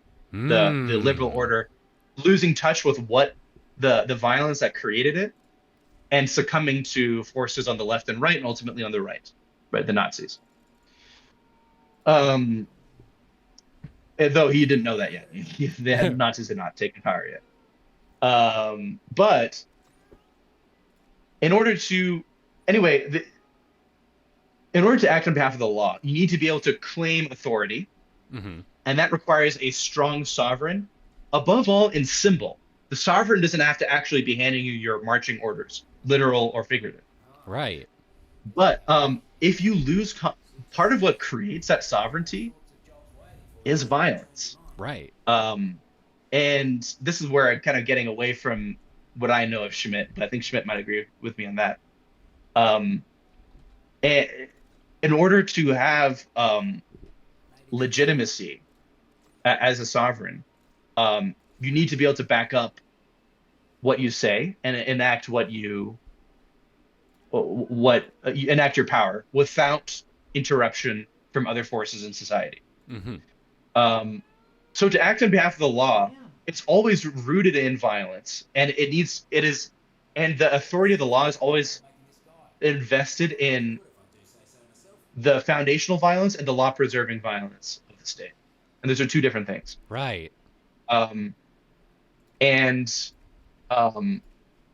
In certain ways, the police is the weakest form of that. Police can only do so much. Right. They could do, actually, when we're talking about the legitimacy of the government, the police's power can be rather brittle. And actually, Benjamin Dutch talks about the police quite a bit in the towards the critique of violence, where he says basically the police, it's a misunderstanding to see the police as the upholders of the state power. They're more a testament. They're more like a petty fiefdom that exists in the vacuum of power, Right. uh, where the state cannot act and I cannot achieve legitimacy. I remember a conversation we had over a pizza that was like Yeah. the police are in this constant state of anxiety and as if they're like constantly being blueballed by the threat of like random violence being inflicted upon them, and then when they are able to act on behalf of the law, when they're able to like, pull their gun on someone and put down a suspect, it's like this orgasmic reassertion of their meaning to the sovereign.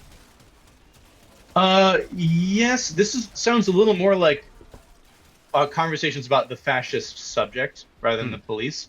Nods. My understanding of the police is a little different here. Do explain. The important thing about the police is that few cops understand the law very well, and they will never understand the law as well as a judge or a lawyer.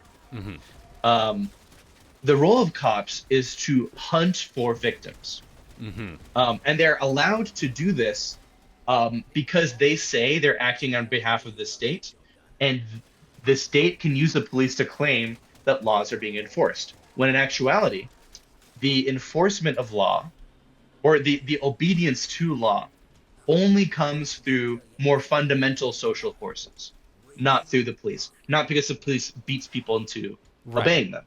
And if you look at actual crime statistics and how many murders go unsolved, how many rapes go unsolved, how many thefts go unsolved, you'll see the police are not as good as what they claimed to be able to do, but the state needs them to fill the gap in their authority.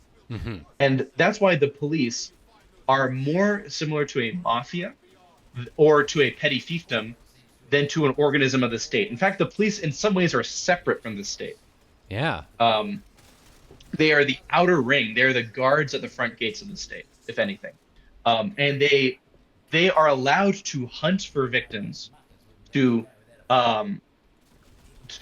capture, to punish, to beat, to inculpate, precisely because the state is not able to exert its power as universally as it needs to be able to claim to do in modern politics. Right. And that's why in many there are many countries where mafias work with the police and the police work with the mafias quite openly. In America, it happens at more informal levels and has happened many times in the past where the police work with the mafia. But in places like Indonesia, the mafia police relationship is very tenuous, where the mafia begins, where the police ends. To just give one example, and during the genocide, mafias and police worked hand in hand to kill communists, right? Because ultimately they're just different forms of the same phenomenon. Right, different expressions of the same desire for violence. They're autonomous gangs. It's not just about a desire for violence. It's about they're more like barons, robber barons, that a medieval king lets roam free because they hold down the land for him where he can't look. Right. The king doesn't have time to deal with a backwater small province, so he lets these robber barons own it, control it, manage it for him, just because it's too much trouble for him to ask for, right? To deal with. Right. If the king needs an army to do something, he has an actual army. Yes, but here this is more of a legal issue, right? So, right. In the sense that just as a king lets these low-level aristocrats, terrorize and exploit these little patches of land, because he doesn't want to be bothered with managing it himself. And probably can't manage it himself. That is how the state uses the police today. The police are not just neutrally applying the law. They're more like an independent entity that can use the authority of the state to beat, to expropriate, and also indulge in violence. on behalf of the state, even though they don't actually care about the neutral enforcement of the law. Right, right. Um, and if you actually want to talk about, if you actually want to understand how a state maintains its power, the police is the weakest step of how a state maintains its power. Um, in order to survive as a state, you can't just use the police. You need, Naturally, yeah. yes, you need to have more sophisticated relationships with production or with the mediation of classes in society. Right, right. Um, you know, the police can't do all of that. Right. The And police are not the people yeah, like negotiating like state contracts with the people right, producing coal or whatever. Like right, which is arguably like a more important thing for a sovereign to be concerned with is like the management of production within their empire. yes, Interesting. I see. yeah. And when you can't, uh, states collapse not when they fail to police, but when they lose contact with their founding violence, and the forces of violence in society overwhelm them. Right. When you think about how Carthage fought Rome in the Punic Wars, Carthage was a senatorial, you might call it, call it an oligarchy or republic, Hmm. like Rome, but they were not able to cohere in a centralized, disciplined way to face Rome.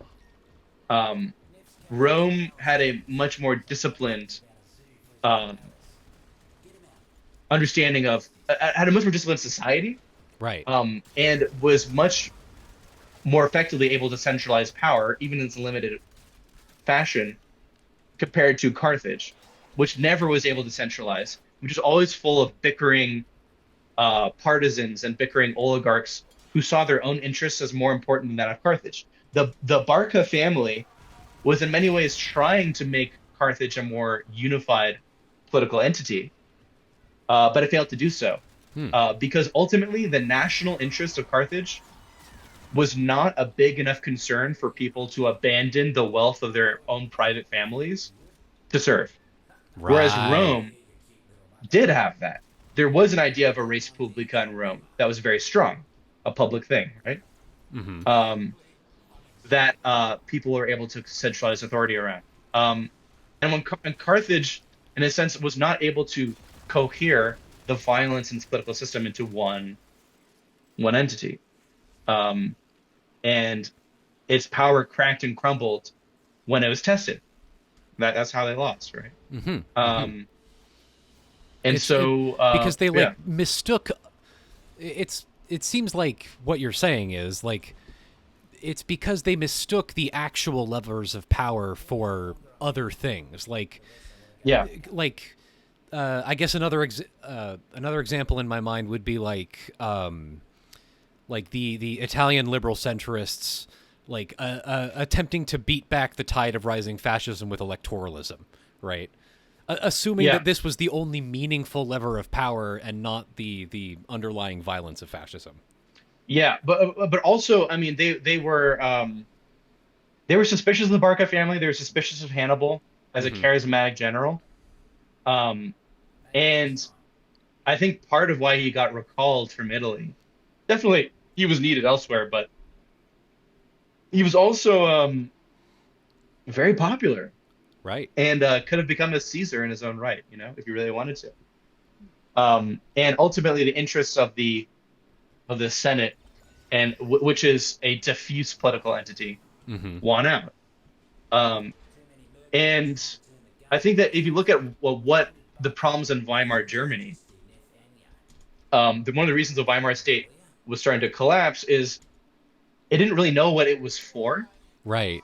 and as soon as that it didn't know how to manage the class relations of a broken society, and it was clear that the it was running on autopilot mode in a form of naive, blind exploitation of the working class and even petty bourgeoisie, Hmm. and especially the smallholding farmers too, um, without having a plan for how it was going to benefit them, without an effective sharing of wealth that would placate all of the classes in society well enough while keeping the bourgeoisie on top.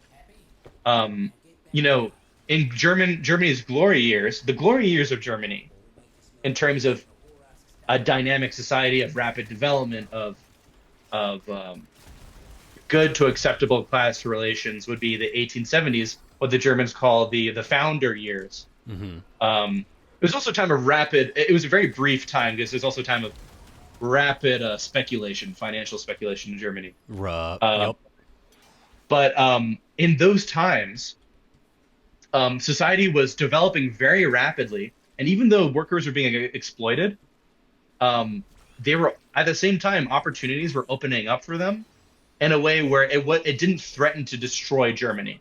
And Right. the ruling classes and Otto von Bismarck understood that if you wanted to keep the workers on side and not have them rebel, you had to give them like basically like social security Right. and welfare. Right. Yeah. You Give had to them get something. Yeah.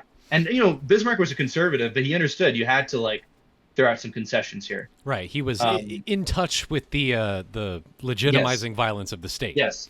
And and so Germany, first of all, it legitimized itself through Prussian hegemony and through war with France. Right. I mean, Germany was able to bind together from these many nations into one, and in doing so, exert power over the minor German states. Right. Um, and It's actually the only way for a state to be legitimate is you have to kill French people. yes, that's the only way. I'm sorry, I don't make the rules. But the thing is, as it was developing too economically, it was able to share the wealth. But the Weimar German state didn't have a direction like Germany had in the 1870s, and was kind of running on autopilot, like the bourgeois. was running on Otto von Pilot. Otto von Pilot, yes, the German autopilot. That's what they install in BMWs, by the way. Otto von Right. Pilot. Right. The Otto von Pilot. And it was just kind of running on empty, and was because this was a time when in the 1870s ground was being broken on new factories, on mines, on forms of economic exploitation of the earth. But in the 1910s, 1920s, there weren't those economic avenues anymore. Right. Like capitalism in the 1870s could kind of share the spoils and postpone having to deal with the class antagonisms in society. That postponement is not possible anymore in Weimar Germany. Right. You can't build a mine everywhere, and rapid industrialization, like the check will come eventually. Yeah. We're not willing or able, and as society was put under these pressures, the liberal order was not designed for radical, harsh action to force society into some kind of cohesion. That could only come in two ways: one, the victory of the proletariat, or two, the victory of the neo-imperial forces that of fascism. The forces that want to restart that founding violence in the image of the old way, but ultimately in a new modern form. Right. And that's what the Nazi Party was in Germany. Interesting. And that's the force that won. Sadly, even though it really did not have to be the case, in my opinion. But yeah, I mean, that's why at least liberal order. That's why, like, I mean, it's hard not to see parallels in America today, where honestly the Republicans do this too, but it's definitely a Democrat thing, where Democrats will blindly march into horrible positions, whether it's on Israel, whether it's on healthcare, or whether it's on trans healthcare, trans rights, because the party apparatus and the donor network mandates it. Even they no longer have a dynamic. If they haven't for a while, but the Democratic Party no longer has a dynamic political platform that responds actively to the needs of people on the ground. Right. The best it can do is lip service that everyone can tell is lip service. Right. Right. Um, and that's because the democratic machine is a political machine that is totally passive, that has no independent agency from its donors, Right. um, from the old cogs in the political machine. Um, it no longer has any autonomy. Um, Now, on the Republican side, they definitely do have a political platform that is autonomous to some extent. Mm-hmm. Um, in Carl Schmitt's definition of the term political, by the way, the Hmm. political is any form of region of decision making that is free from social influence, whatever that may be. Interesting. The politician needs to be utterly unconcerned with or uninfluenced by political concerns, right? Well, good luck with When that, I guess. Yeah, when Otto von Bismarck gave healthcare to those workers, he was not being political. He was caving. It's because he was weak, I He was guess. wait, no, yeah. He said like, oh, he wasn't doing politics then. You're literally not to Schmidt. You're literally not doing politics when you give into society. Again, if this is such an inverse of my understanding of politics, which is only social, right? It But seems like a bad way to do politics. I feel like that's not going yeah, to get you very far. yeah. But there is like a kernel of something there. And to get back to what I was saying, what was I saying? What were we talking about? CT. We were talking about like Weimar Germany. Weimar Germany. It's like Democrats and Republicans. yes, Yes. Okay. So, I mean, Trump is kind of able to set.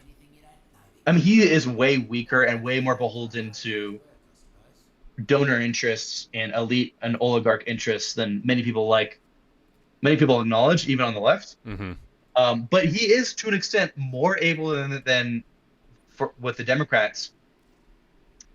He is, to some extent, able to set policy that is, in a Schmittian sense, political. That is independent from social concern. That is just what Trump wants to do. right, That is what makes Trump different from the Democrats. Trump is able to set down um, laws that he just wants to do. Now, a lot of these are set by opportunistic um, openings, right? Where he thinks right, he can shore up support for himself or distract from an issue by doing XYZ policy. right. But nonetheless, he is more independent than the Democrats are. The Democrats are blindly following um, the interests of their donors when their base is screaming out for change. Right. I mean, this is what Benjamin talks about when he says a party or a government loses touch with its founding violence. Right. It no Right. longer knows what brought it into existence and is not following that anymore. Yeah. It let itself dissolve. It's almost like the network of support that like the Democratic donors provide is almost like an insulating factor against acknowledging Yes. that founding violence. It's like Yes. they've split off into their own little machine. Yes. And the thing is, the power of super PACs and campaign donations means that you can just ignore what the ordinary people want. Right. And the strength of the deep state, the real deep state, hmm um, and the enduring power of the federal government that has only grown and grown and grown since World War II, and especially since 9/11, insulates the Democratic Party and the Republicans hmm from having to think about what the people want. Right. And that means that whatever dam bursts down the road is going to be much more shocking than they're prepared for. Right. And they may not be for a long time, but Who knows? means that they can separate themselves from the interests of union members, of immigrants, of whoever, of the African American community, of all these other groups that have been depending on the Democrats for decades. They can separate themselves from those interests and let themselves like live like lotus eaters, just blithely following donor interests. Yummy. Um, And that's what happens when you become when you I mean, all states will eventually have to leave the revolutionary period, Hmm. but even many post-revolutionary states are able to take into account the interests of the people that founded them, like the Communist Party of China, right? Right. The Communist Party of China has always recognized the importance of the peasantry on some level. Right. And they know that the peasants can't be jerked around. You know, Hmm. God forbid you ever get in control, you take control of the Chinese state and you mess with the peasants. Right. There And are you make all the peasants many hate you. excellent examples of why you shouldn't do that in Chinese Yeah. history. They understand that, yes, there are points in the development of the Chinese economy where you might have to exploit the peasants. Right. All right, it's Right. going to happen. But you can't do it too much, and you have to do it in a very controlled fashion. Right. Otherwise, Right. you lose the game. You You can't lose the wake, game. and nobody wakes up one day going like, "I think we should have another warring states period." That sounds like a Yeah, great yeah, idea. yeah. So, yeah, China, the modern communist China is an example of a post-revolutionary state that is able to understand, like, look, like, we may no longer be in a period where you know, we're burning landlords at the stake, Hmm. but we can still recognize that we need to at least sufficiently address what brought us into being and preserve what made us a state, which is the class interests of the peasants and the workers. Right. Um, America doesn't have that. We are significantly jerkable. We have been made Very jerkable. significantly jerkable. Well, yeah, we're the oligarchs have this by the dingus, and they're mashing it. Hmm. They're mashing our mashing. dingus. They're very aroused. So watch out. um, yeah. So Yay! anyway, how about them berries? How about them bears? It's interesting. I'm like, especially returning to like the literary angles on like all of these mechanics of justice and punishment and like what exactly it means to like express these ridiculously complicated power dynamics into a fictional setting where oftentimes Yeah. readers are not expecting a fully fledged conversation about like historical materialism in like a I don't know, a book about a murder happening. Like we got to solve the damn murder, and there's a quirky detective and whatnot. But it's always interesting to me to see how these things express themselves. I don't know how much Discworld Yeah. you've read, Armand. Basically none. They're like one of the things they constantly point to is that the detective in the Discworld series is the policeman, as it were, is constantly appealing to like he doesn't serve the law, he serves justice. This like nebulous idea of justice and how when you look into what that actually means, it seems to mean something along the lines of I don't serve the law, I serve a magical idealist position of goodism. I'm a fighter for goodism, and Sounds a little Kantian. it's a little Kantian. Like it's like there's a very idealist appeal to like simply doing the right thing and never really grappling with the incredible amount of violence that led to this character's ability to appeal to that like that wielding of goodness and also the specter of violence that he is wielding in favor of appealing to that goodness. It's like yeah, you're arresting people who are doing bad things, but also there is a loaded prison system in the chamber there, right? There's Yeah. and also a history of unacknowledged conquest that is present in the book that I think is I always whenever I see these like quirky kind of like murder mysteries for young people, it always makes me think about like what would it look like to have a truly historically materialist detective in this sense of like what does that look like of somebody who lives in a funny fantasy world, but they are aware of in some way of the legitimizing violence of the state. Always a fun thing to Yeah. think about in my. Also, I mean, many cultures preserve a significant difference between, and many languages Hmm. preserve the difference between lawfulness and justice, because in many ways they kind of need each other, and but especially law needs a separate idea of justice. Right. You might think that if it could, the law would become the only justice and claim to be the entirety of justice. But Hmm. this isn't true because the law will itself fall into error, will itself become insufficient at points, and will need to change. And it will need to appeal to something beyond itself, Right. almost in the way that a king needs to appeal to God for legitimacy. And often, kings often hesitate in modern, at least in, the European modern context, to claim to be God, right? Right. That's Right. a problem. And what happens with the rains fail? The Right. peasants come up and kill you, right? Right. You You have lost the need to mandate of not, heaven. yeah, you need to, but more specifically, if you are a god, Hmm. then you are out completely, right? Like, and the fact that you can be separate from God and um appeal to him means that the political order will survive, one thing, if even if you don't. But Hmm. secondly, it means that you are not the source of everything that happens Right. in the social order. But to go back to the difference between justice and law, um, in many languages, including our own, uh, there's a difference between law and moral, or the law and morality, or justice. Chimera in Um, chat. The so-called quote-unquote gods when the Yellow River changes direction I again. know, yes, Literally. yeah.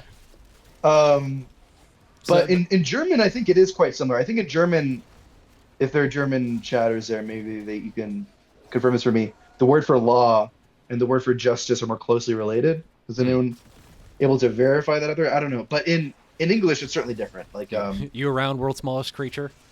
Can you confirm this? um, It's all right if you're not. for us, the law is something that is laid down. It is talked to implicit in the word law. I think it comes from an old English word that's something like legu or something like that, if I recall Hmm. correctly. I'm probably wrong. But it means something that's laid down or Lichten, fixed. Nichten, Lichten. Lichten, Lichten. If you haven't watched the day-to-day chat, you Go, must. go watch Brass Eye. It's really good. Or Brass Eye, either. Yeah. Swedish has Very lag and rat, um, with, Lagenera. with rat literally meaning right. Okay. Yes, in German there might be something like rechts too, and there is some. If I scroll through Benjamin's notes on this, he does talk about this. Hmm. But the important thing is law is something that it's acknowledged. It's something that's laid down, that is fixed, and in its legitimacy is its arbitrariness. Law is Right. only legitimate, and this is something I've talked to with a, a couple lawyers before, as much as I interact with lawyers. But the very validity of the law comes from the fact that it's arbitrary, and not from the fact that it's just. Right. There is an important divide there. Um, law people only Mm. agree to observe because justice. All at the end of the day, people understand that just an interpretation of justice is always to some extent influenced by material circumstances and by perspective. Right. And the law needs to have some distance from that. Right? It needs to be arbitrary to some extent Right. to be Right. appealed to. Um, Right. It needs to be able to warp around those material yes, circumstances even if in service of yeah, preserving itself. yes, even if ultimately laws are only the residue, if we're being real, the residue The of gunk. the gunk, the state gunk Hmm. of founding violence of the state. Right. Right. It's almost Um, like, yeah, it's like the scar tissue that forms over that founding violence. Like, a yeah, result of it, but also like providing structure and a preservation of it. yeah, yeah. Less preservation. The preservation comes from secondary Yeah, structures like yeah. the army and the police. Right, because it is not the violence itself. It is Yeah, like right. this kind of ghost of it. Yes, it is very, very weak, and universality is nothing more than an imperial ideology, the ideology of empire. Hmm. There's no such thing as true universality in ethics. Um, yeah, Hmm. and that's why Christian morality is so useful for large polities and for empires, Right. um, because you can use it universally as an ethics Right. across Right. your Yeah, there's polity. mechanisms to appeal to it from a universal position as well. Like Yeah, it's because it positions itself as universal. You can invoke it from many places. yeah, absolutely, absolutely. Hmm. Interesting. Um, there's a Can I pivot here? Go ahead. So one thing that we were talking about a little bit a few weeks ago Hmm. was the Greek and Hebrew views on life and its relationship to violence, or Hmm. Yeah. vivification of Yeah. violence. Um, I think this would be a fun thing to chew over, maybe with chat. Yeah. This is the second passage. So Benjamin writes about this in his notes to on the critique of violence. Um, and it's a little mysterious because even when you understand what he's saying, which is not this is not the hardest passage in his notes, but even when you understand what he's saying, you do wonder a little bit, what does this have to do with on the critique of violence? Like, Right. what is it? But I think if this elucidates anything, it's Benjamin's understanding that when he talks about violence, he's almost talking about the force of the universe. Right. Um, Right. he's not just talking about the violence of cops and soldiers and labor unions. He's talking about the violence of rain, for Right. example. Right. But I'm going to read this passage. It's one beefy paragraph. Um, You so ready, here it chat? goes. Here's some And toys. okay, and now here he begins with some weird bullshit from Hildurin about the centaur. That's I'm sure totally out of pocket and totally inaccurate, but ignore that part. All right, here we go. The centaur belongs originally to those times of Greek nature in which creation became vivified through the spirit of water and was developed through such spirit. Roaming around, water is first an undirected force, Gewalt, still belonging to chaos. Then it becomes a directed current, the beginning of vivification in cosmos. It is also at one moment stagnation and therefore death. It then turns the next moment into the roaring element, the living thing that vivifies. This existence or Dasein of water in creation is doubtless what Thales meant when he found in water the first principle. Moisture was life, but it was nevertheless the same at the same time shapeless, almost the non-vivified element from which the living shaped itself. It was the medium of vivification. Because it was a medium, it was unity beyond oppositions. The concept of the centaur, Hildurin says, was that of vivifying water. The genuinely Greek sadness of these shapes, and here's the important part, chat. The genuinely Greek sadness of these shapes, however, held true for their existence in the vivifying element for any developing creation, and for the violence vivifying such creation. This is because whenever something is vivified, there is violence where a spirit does not vivify. The latter, however, is the word. Where the word does not vivify, life takes a while to awaken, and where creation lingers for a while, it is sad. Such is Jewish cheerfulness.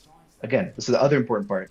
Such is Jewish cheerfulness in creation, that it emerges from the word, full of deep seriousness, but full of elevated joy. Greek nature comes to itself blindly. It awakens sadly and finds no awakener. It awakens in the centaur. Well, first off, chat is going like, "Das sign mention! Pog, I pog, know. pog." Yeah. Yes. It's just a word for being. Get over it. They're having Um, fun. Chat is having fun. okay. Okay, And, you can have fun. Play with your little dot signs. and Octavian Soup. It was Thales, not Heraclitus. Yes, Thales. The first pre-Socratic chronologically. Yes. Yes, yes, yes, yes. So the key thing here is the last part, talking about the difference between Greek and Jewish understandings of creation. Um, because in the Greek myths, creation is often this tragic, violent process, Hmm.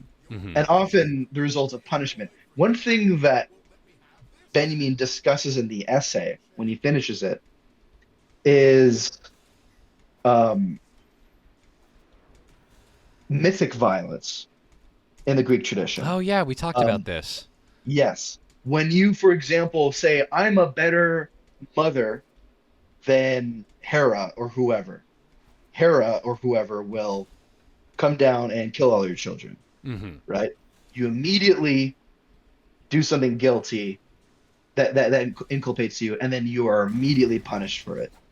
Um, this is part of where Benjamin gets his idea of Schuld, of guilt, debt, and inculpation and expiation as the driving forces of history, Hmm. and they exist in their most primitive form in Greek paganism, and in all paganisms in his belief. I think I might be going a little far, but that's what Benjamin believes. Um, but to get back to this, the Greek understanding of creation is one that, even in its pagan form, is rather material and Right. focused on almost random material actions.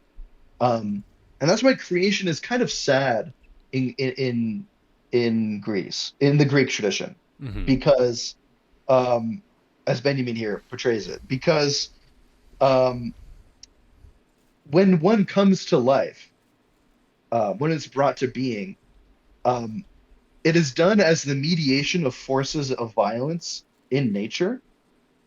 I mean, forces of violence is kind of a saying the same thing twice, right? Force and Right. violence are the same here, but maybe appropriately. Um, Right. but in the Jewish tradition, the word comes first. Right. The ordering principle comes first, and you are brought into your being knowing what you are and full of joy. Right. Um, Right. and there's a joy because the world is already ordered by this violence, Right. Right. and the word is kind of that violent aspect of creation. Hmm. And because all creation comes from, like, if you understand a living thing as something that has a relative degree of autonomy from the forces of nature, Hmm. then it must have emerged from forces, from Right. violence, Right. from force, literally the whatever force is in the universe, Right. Right. and it keeps autonomy out of that. Now, the Greek view of that is one that is um, that doesn't really recognize a creator, Right. um, and sees it as a random action, whereas there is joy in the fact that in the Jewish conception, one is brought into that violence, out of that violence, and into creation in order. The way that and there in the in th- that is done from a benevolent um, cosmic Lord of the universe, right? Right. Um, Right. the Jewish tradition. There's a, like, to use your word, inculpation, I believe. Like, Mhm. Yeah, there's a sense of purpose in the Jewish sense of it, where it's like you are yes, created with something in mind. Like there's a yeah, reason for your existence, and the process of fulfilling that purpose is a joyous one. yeah, Rather than simply emerging from some primordial like froth of random forces bumping into each other and being left to wander about for a bit until you figure out something to do. It's yeah, there's a lot less fanfare to it. Like it feels a lot less meaningful in the Greek sense. yeah, yeah, absolutely. Um, and I think there are some Greek thinkers who have a more maybe that do have some teleology, but Hmm. like in their understanding of being, like in Aristotle, but even so, there's a bit of an arbitrariness to it, you Right. know. Um, and I And think, if there is yeah, a teleology, it's never the focus, right? It's like yeah, the the intricacies of that primordial froth is always the thing that they're more concerned with. yeah, yeah, absolutely, absolutely. Yeah, they're more interested in, you could say, physics. Yes. um, yeah, I'm the stuck. study of bodies. Hmm. Um, and I think the reason that this passage is here, as he's thinking about creating this essay, is to understand how violence works in and outside of the living being. If I had to guess. Right. There's also Yeah, like in Judaism, there's also an idea that like there's a plan for reality. Like physics is a thing that exists, but the movement of every atom is something that has been planned out in advance. There's like yeah, there's a determination to it, even if it might appear as functioning randomly. And the like politics is itself something that God has planned out. yeah. I think the real question I have about Benjamin is, and this is the gigantic seething elephant in the room. Mm-hmm. Uh, how he understands the divine. Yeah. Specifically, the main subject of towards the critique of violence is divine violence. This is one of the most debated concepts in Benjamin's work. Mm-hmm. Um, so because there's so many different interpretations of it. Some people think divine violence is necessarily non-violent. Some people think it's a form of violent rage in its purest form. Um, but uh, and some people think that it is a primitive development and elaboration of the notion of class war, class struggle. Hmm. But for Benjamin, I think what he's interested in is um, divine violence as a force that can sweep away the inculpating and expiating um, turns and convulsions of history and set a new zero level. Basically, I think he sees divine violence as part of the science of revolution. Right. Um, It's the thing that creates an entirely new paradigm, or that facilitates an entirely new yes, paradigm. yes. He also has parts of his notes that say strange things like in the completion of the world, divine violence will be seen as totally non-destructive and perfect. But where it enters history and our lived world, it breathes destruction. He says breathes destruction. Hmm. Its very essence and lifeblood is destruction. Um, Naturally, it's changing but things. It's rearranging paradigms. A and yeah, very destructive thing. yes, yes. He wants to separate divine violence from, for example, the violence of conquest. Even when Hmm. Rome conquered a new province, it would still set up monuments and laws and expectations and formalizations of that conquest.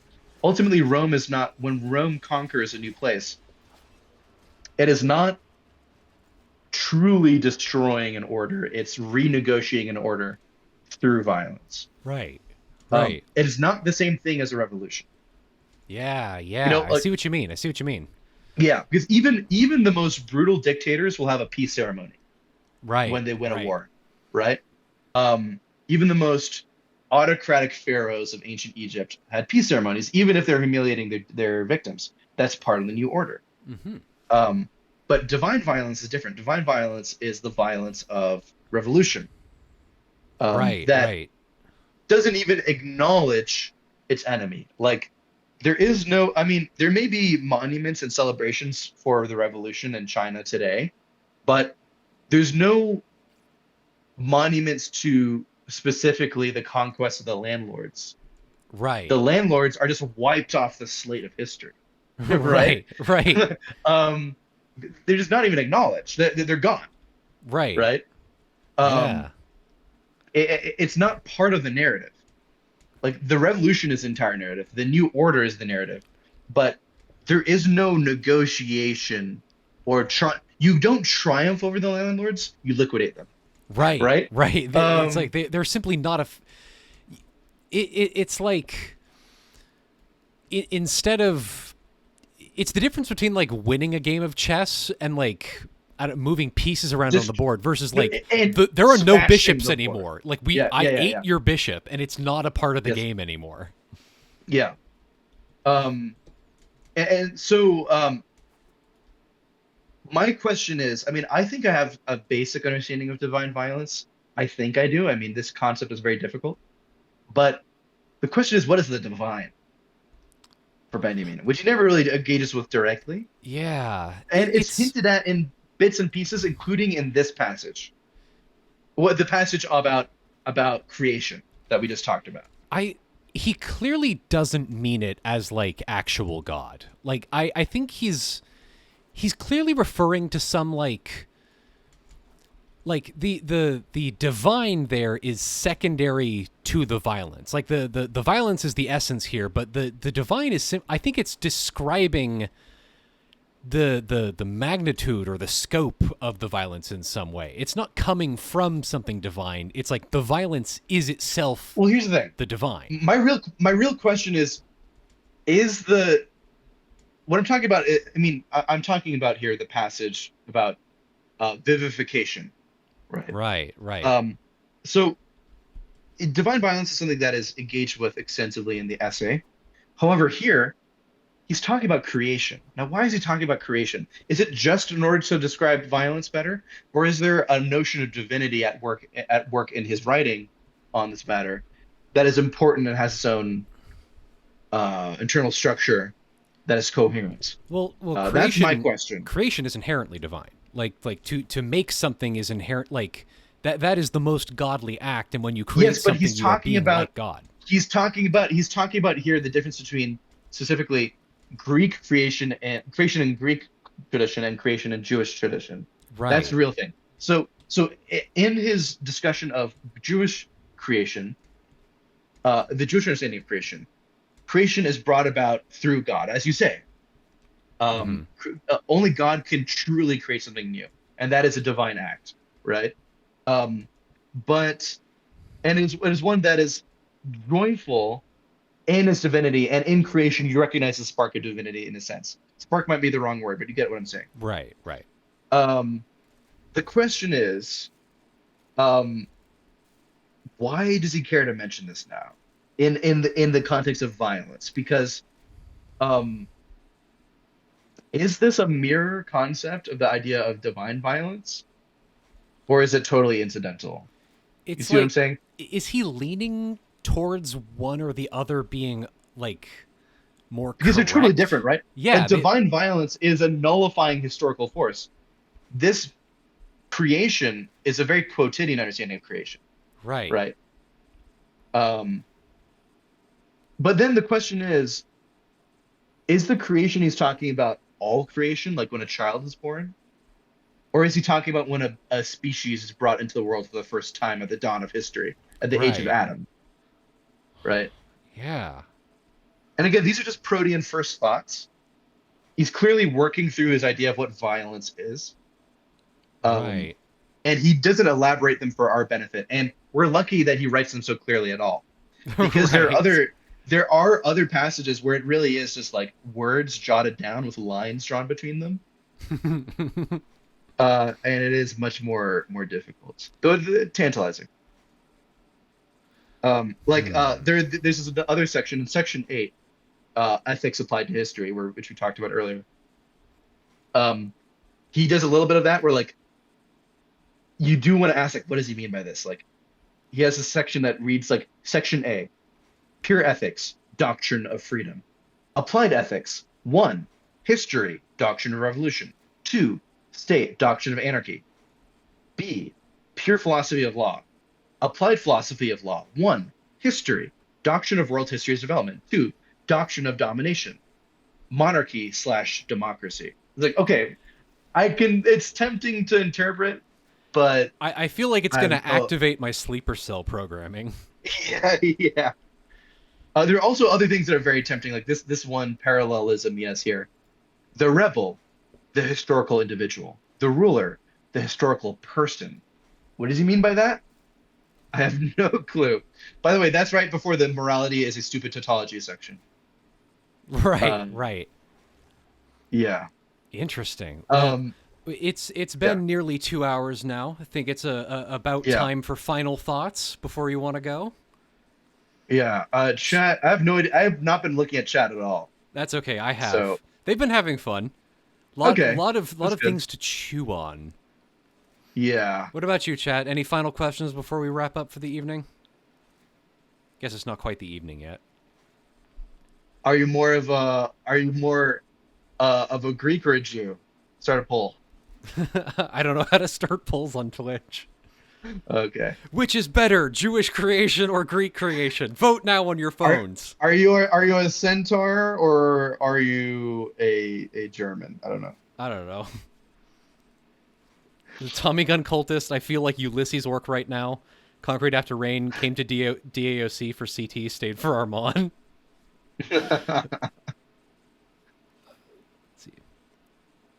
Oh, we didn't even get to talk about capitalism as religion. We'll save that for another stream. That's a great thing to talk about Okay. on this stream. Yes. Yeah, there's a Nietzsche jump scare in there. I'm just spoiler. A lot of people saying they feel like Ulysses Orc.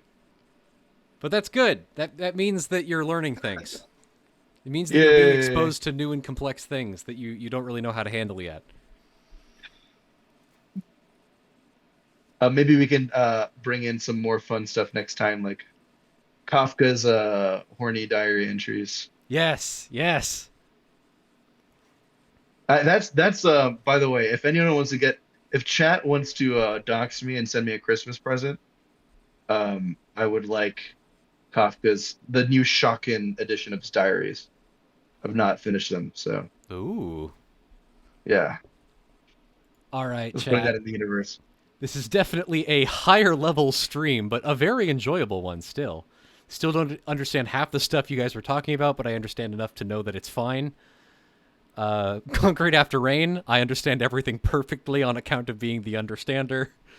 Very good. Good. I knew someone would. Yeah. I half remember some shit from a course on Lacan and Derrida about founding violence. That's good. That's good. Yeah, I- Derrida has some interesting stuff on messianism, Ooh, based interesting. heavily on Benjamin that I read about. Heavily based. Heavily based. Based on what? All right. Ladies, gentlemen, friends, and enemies, this was fine.